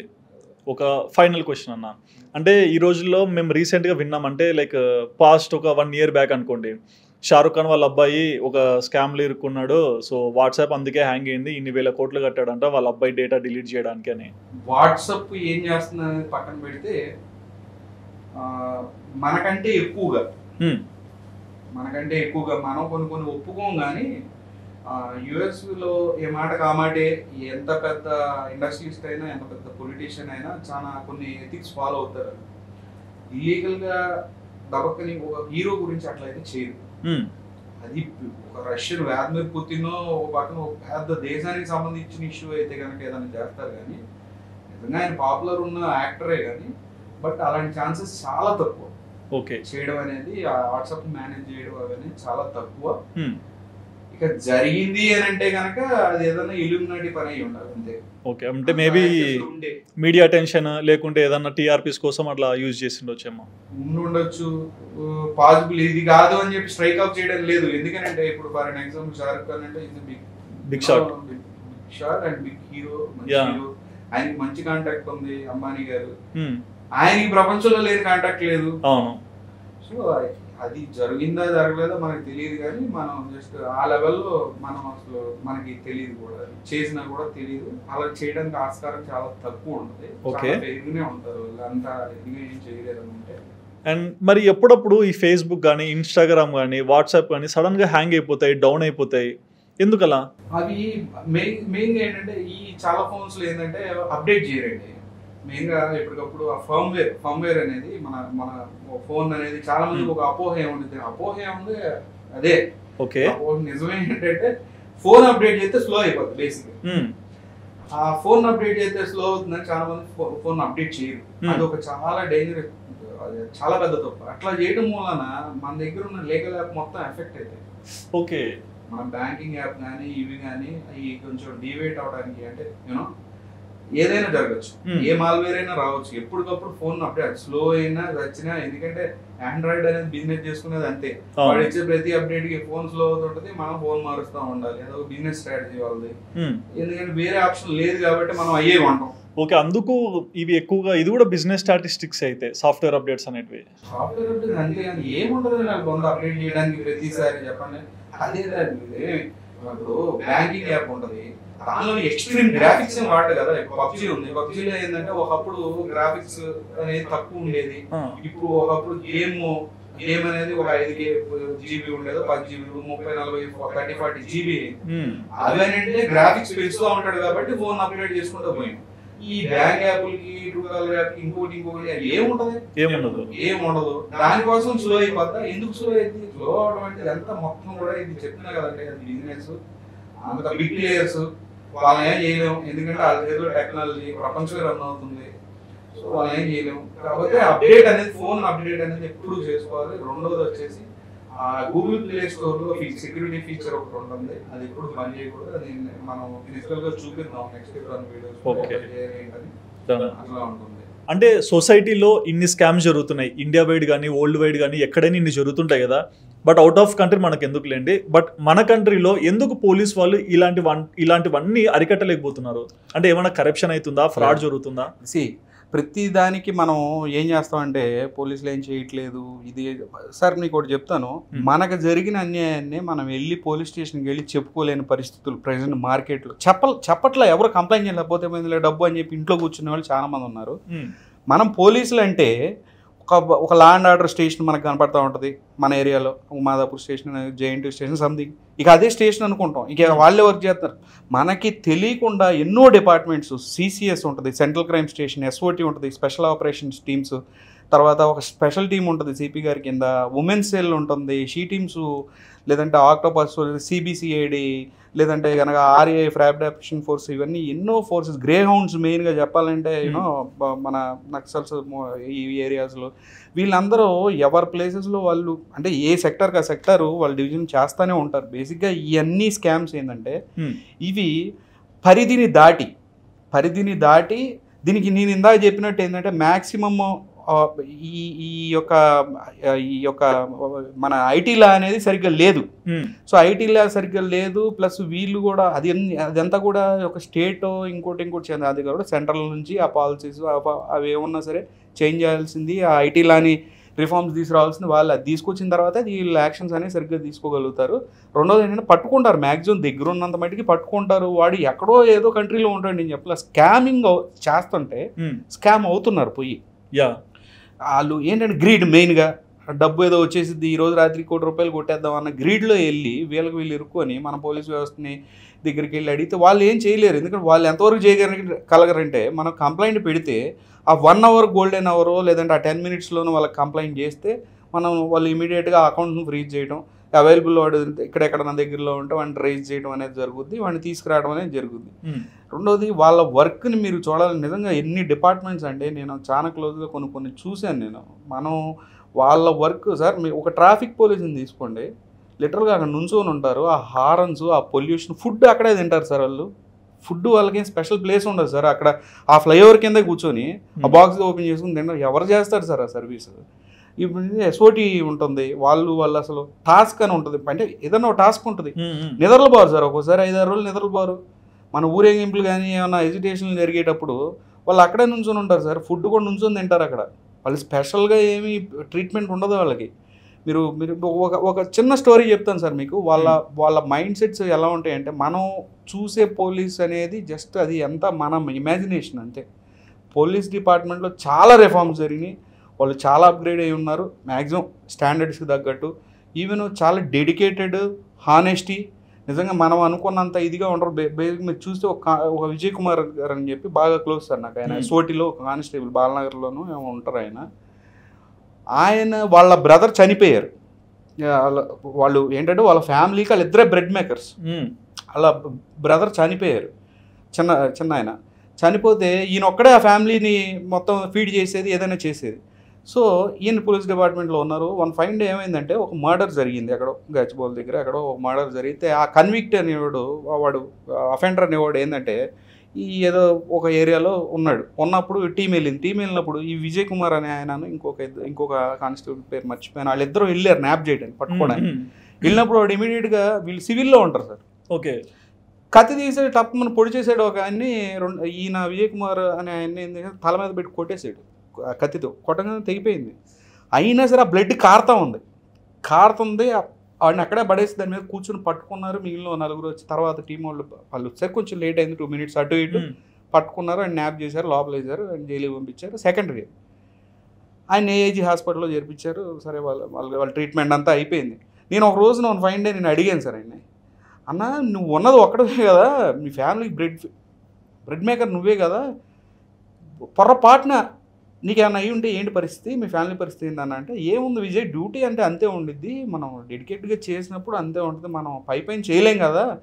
బయట చాలామంది 100 మంది అనుకుంటారు, కానీ ఫిజికల్గా చూసినప్పుడు మేము ఆ ఆపరేషన్ కానీ ఒక దొంగని పట్టుకునే విషయంలో కానీ మీకు అవన్నీ పట్టించుకోము, పోతామా ఉంటామా అనేది పట్టించుకోము, వెళ్ళిపోతాం, పోతే పోయాం అంతే. ఇక ఆ రోజున దానికి చేసేది ఏముంటుంది చెప్పు అని చాలా సింపుల్గా చెప్పాడు సార్. అసలు ఆ డెడికేషన్ ఎవరికి ఉంటుంది సార్? మనం వస్తాం సార్ ఇచ్చే 30-40 వేల రూపాయలకి, అది ఏంటి, అది ఎప్పుడో జరగదు. ప్రతిరోజు వాడు క్రిమినల్ అనేవాడు ఏ రకంగా ఏ రూపంలో ఉంటాడో తెలియదు సార్. వాడిని న్యాప్ చేయడానికి వెళ్తారు. బేసిక్గా చెప్తున్నాను, ఈ మధ్య మళ్ళీ కరప్షన్ అని అన్నారు. కరప్షన్ అవన్నీ సింపుల్గా చెప్పాలంటే నేను ఒక ఎనాలజీ చెప్తాను సార్ మీకు. ఒక జడ్జి ఒక లాయర్ ఉన్నారు, అంతే. జడ్జి లాయర్ అట్లా కరప్ట్ అంటే బేసిక్గా చెప్తున్నా, ఒక ఊరికి ఒక కథ చెప్పడానికి. ఒక ఉరిశిక్ష పడే ఖైదీ ఉన్నాడు, ఈరోజు సాయంత్రం వాడికి ఉరిశిక్ష పడబోతుంది అని వాడికి ఒక డౌట్. ఉరిశిక్ష పడిద్దా లేదా అనేది పక్కన పెట్టేసి ఈ లాయర్ వెళ్ళి జడ్జిని ఫస్ట్ ఈ వీటితో ఏమంటాడంటే, ఒరే బాబు నేను జడ్జితో మాట్లాడతాను, జడ్జి గారితో ఎంతో కొంత నువ్వు డబ్బులు ఓకే అని అంటే కనుక నీకు ఉరిశిక్ష తప్పిస్తాను అని అంటాడు.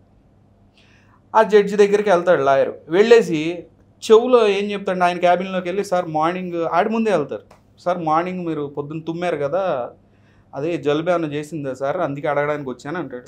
ఆయన నవ్వుతా ఏదో సమాధానం చెప్తాడు, అవునయ్యా రాత్రి ఏదో చల్లటి ఐస్ క్రీమ్ తిన్నాను ఏదో చెప్తాడు. అది బయటకు వచ్చేసి సెట్టింగ్ అయిపోయిందయా అని చెప్తాడు. ఇప్పుడు మీరు చెప్పండి, జడ్జి ఉరిశిక్ష అయితే ఆడు చచ్చిపోతే అది సెకండరీ. అది ఇన్ కేస్ జడ్జి ఉరిశిక్ష వేయకపోతే అక్కడ ఉన్న వాడు ఖైదీ కానీ తెలిసిన జనం కానీ ఏమనుకుంటారు, లాయర్ హెల్ప్ చేశాడు అనుకుంటారు, జడ్జి 100% డబ్బులు తీసుకున్నాడు అనుకుంటారు. అదే ఇంకా లాయర్ జడ్జి మాట్లాడుకున్నారని ఏదో సెటిల్మెంట్ అయింది అనుకుంటారు. అది అంతే, జనం చూసేది అంతే. ఇప్పుడు నార్మల్ స్టేషన్లోకి వాళ్ళు ఏం ఉండవు సార్, పెద్దగా వాళ్ళు ఏం అడగరు. ఇప్పుడు ప్రతి స్టేషన్కి అక్కడ ఎవరో సెటిల్మెంట్లు వేసే వాళ్ళు ఉంటారు, లోపలికి వెళ్తారు, లోపలికి వెళ్ళి సరే అని ఏదో ఒకటి చేయండి సార్ అని చెప్పి ఏదో మాట్లాడి బయటకు వచ్చి నేను అంతా సీఏ గారితో మాట్లాడేసాను, సెటిల్మెంట్ అయిపోయింది, నువ్వు ఎంత డబ్బులు కట్టాను అంటారు. ఆయనకి ఇస్తారా తీసుకుంటారా ఎవడో తెలియదు. కానీ ఆయన్ని లోపలికి వెళ్ళి రిక్వెస్ట్ చేసి అంటే తెలియదు కదా ప్రాసెస్, లా అంటే తెలియదు, స్టేషన్లో మన హక్కులు అంటే ఏంటో తెలియదు, మనకి ఏ న్యాయం జరుగుద్దో తెలియదు. బయట ఉన్న పట్టుకుని పోయినప్పుడు వాడు ఏదో సెటిల్మెంట్ చేశాను అంటాడు, డబ్బులు తీసుకున్నట్టే ఆయన తీసుకోకపోయినా డైరెక్ట్ వీడేం ఇవ్వలేదు కదా.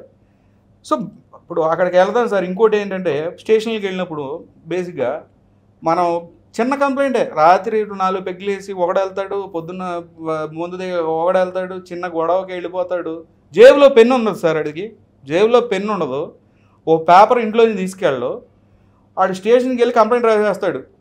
ఐపీసీ ఇప్పుడు భారతీయ న్యాయ సంస్థలు అన్న అన్ని సెక్షన్లు రాస్తాడు, దాని మీద ఎఫ్ఐఆర్ వాళ్ళు కాదు వీడియో ఫైల్ చేసేసినట్టు రాస్తాడు. రాసేసి ఆ పెన్ను జేబులో పెట్టుకుంటాడు సార్. ఎన్ని పెన్నులు అని ఎత్తారు సార్ అక్కడ స్టేషన్లో? ఇప్పుడు వాళ్ళకంటూ ఓ బడ్జెట్ అలొకేషన్ ఉంటుంది. ఆ పెన్నులు వాళ్ళు ఆ పెన్నులు తీసుకుని వెళ్ళిపోతారు, రెండో వాడికి పెన్ను ఉండదు, ఆ పేపర్లు అయిపోతూ ఉంటాయి, ఊరికే రాస్తారు, అది ఎఫ్ఐఆర్ దాకా వెళ్ళదు. సాయంత్రానికి ఫోన్ చేసి ఏమైనా పొద్దున్న కంప్లైంట్ పెట్టి వెళ్ళావు అంటే, లేదు సార్ మీ ఇద్దరం కాంప్రమైజ్ అయిపోయిన ఫోన్ పెట్టేస్తాడు, అది తీసి చెత్తబొట్టులోకి వెళ్ళిద్ది ఆ పేపర్. దానికి కూడా వాళ్ళు ఏం చేస్తారంటే, ఎవడన్నా వచ్చినప్పుడు మీ బోటోడో నా బోటోడో వెళ్ళినప్పుడు బాబు ఒక 5 పెన్నులు తీసుకురా అని అంటాడు. నేను ఎప్పుడు వెళ్ళినా స్టేషన్కి నిజంగా నేను వెళ్ళేటప్పుడు సార్, నేను స్వచ్ఛందంగా నేను చేసేది ఏంటంటే, ఒక 5 పెన్నులు ఎంత సార్ 10 రూపాయలు ఒక 5 పెన్నులు తీసుకుని వెళ్తే అది పోలీస్ స్టేషన్కి కాదు, అక్కడికి మనలాగా కాకుండా డబ్బు లేని వాళ్ళు కష్టాల్లో ఉన్నవాళ్ళు ఎంతోమంది వెళ్తారు. వెళ్ళినప్పుడు మనం ఇచ్చేది జస్ట్ పెన్ సార్. అవును.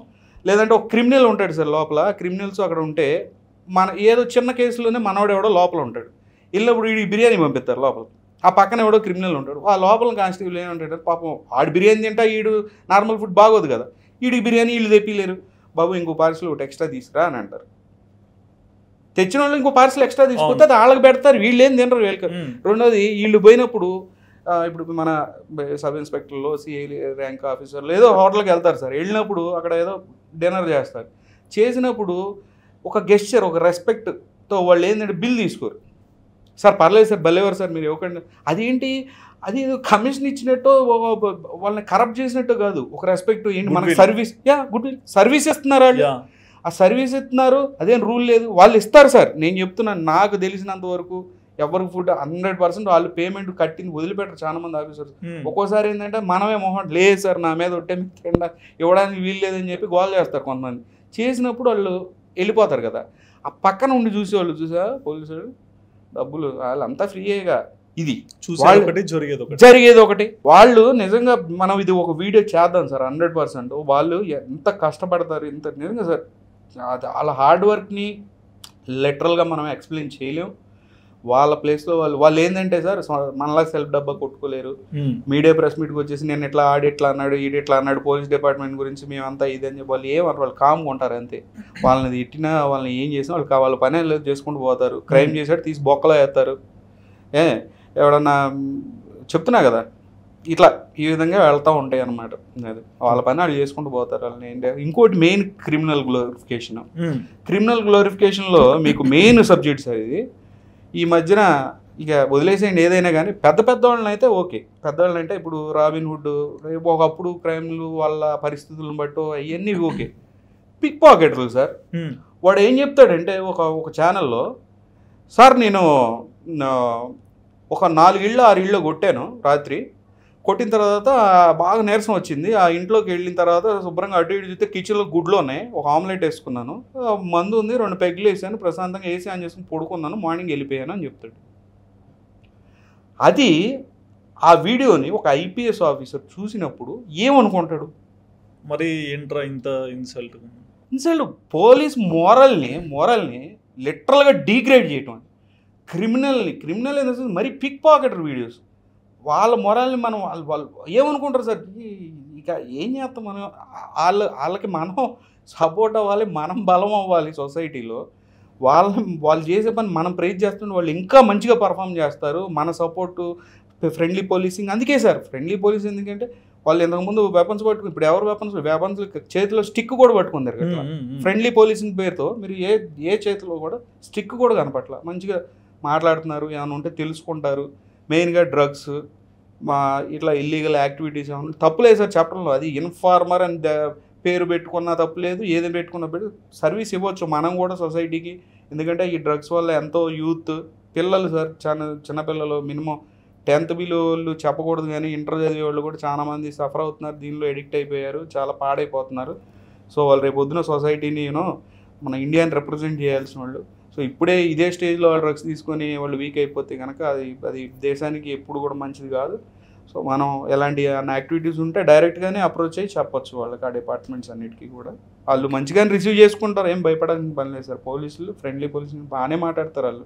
వాళ్ళు తిడతారు, ఒక్కొక్క పోలీస్ ఆఫీసర్ ఏంట్రా పలానా అని చెప్పి తిడతాడు అని అంటే, వాళ్ళు పొద్దున్న లేచిన తర్వాత క్రిమినల్స్ని చూస్తారు సార్. అవును, వాళ్ళకి దొంగనా కొడుకు ఎవరో తెలుసు, మంచివాడు ఎవరో తెలుసు, యాక్టింగ్ చేసేవాడు ఎవడో తెలుసు, నిజం చెప్పేవాడు ఎవడో తెలుసు. బేసిక్గా వెళ్ళినప్పుడు వాళ్ళకి అర్థమైపోద్ది మొహంలో, ఎందుకంటే కూరగాయలు అమ్మేవాడికి ఏది పుచ్చు ఏది లొట్ట ఏది సొట్ట అనేది తెలిసినట్టే వాళ్ళకే తెలుసు. వెళ్ళినప్పుడు వాళ్ళతో ఆ బిహేవియర్ ఉంటుంది కానీ అందరితో అట్లా ఉండదు. వెళ్ళి మంచిగా మాట్లాడినా మంచిగానే రెస్పాన్స్ ఇస్తారు, మంచిగానే మాట్లాడతారు. ఒకసారి మీకు అలాంటి ఇష్యూస్ ఏమైనా ఉంటే స్టేషన్స్కి వెళ్ళండి. లేదు చెప్పుకోలేని ప్రాబ్లమ్స్ ఏమైనా ఉన్నాయి, నేను ఇప్పుడు మనం ఇచ్చే సర్వీసెస్ వచ్చేసి కార్పొరేట్ వాచ్ డాగ్ అనమాట. మనం ఈ హ్యాకింగ్ వీటికి సంబంధించి మనం అంతా డీల్ చేస్తున్నాం. కొన్ని చెప్పుకోలేని బ్లాక్మెయిల్స్ ఏమైనా ఉన్నాయి, వెళ్ళలేము అని అంటే కనుక మేము అటు లీగల్ సర్వీసెస్ కూడా ఇస్తున్నాం, వాళ్ళు కన్సల్ట్ అవ్వచ్చు. But thank you so much అన్న. అంటే బేసిక్గా స్కామ్స్లో చాలా డౌట్స్ ఉన్నాయి, ఈ హ్యాకింగ్లో కూడా ఎన్నో డౌట్స్ మాకు క్రియేట్ అయినాయి. బట్ వాటికి ఎలా రన్ అవుతుంటాయి, మా డౌట్స్ ఎంతవరకు నిజము, మాకున్న దానికి ఒక క్లారిఫికేషన్ అయితే చాలా తక్కువ సార్లు మేము తెలుసుకోగలిగాం. బట్ ఈ ఇంటర్వ్యూలో మీరు చాలా విషయాలు అయితే చాలా క్లియర్గా ఎక్స్ప్లెయిన్ చేసినందుకు we are very thankful to you. So చూసారు కదండి, విజయ్ అన్న చెప్పిన మాటలు విన్నాక, ఆయన చెప్పిన కాన్సెప్ట్స్లో హ్యాకింగ్ ఎలా జరుగుతుంది, స్కామ్స్ ఎలా జరుగుతాయి, బ్యాక్గ్రౌండ్ వర్క్ ఎలా ఉంటుంది, ఒక డార్క్ వెబ్సైట్స్ కూడా ఎలా రన్ అవుతాయి, ప్రతి ఒక్క దాని గురించి కూడా చాలా నీట్గా అయితే ఎక్స్ప్లెయిన్ చేశారు కదా. మరి అన్న చెప్పిన మాటలు విన్నాక మీకు ఏమనిపించిందో మీ ఒపీనియన్ తప్పకుండా కమెంట్ సెక్షన్లో మెన్షన్ చేయండి. And please do subscribe our channel for more updates.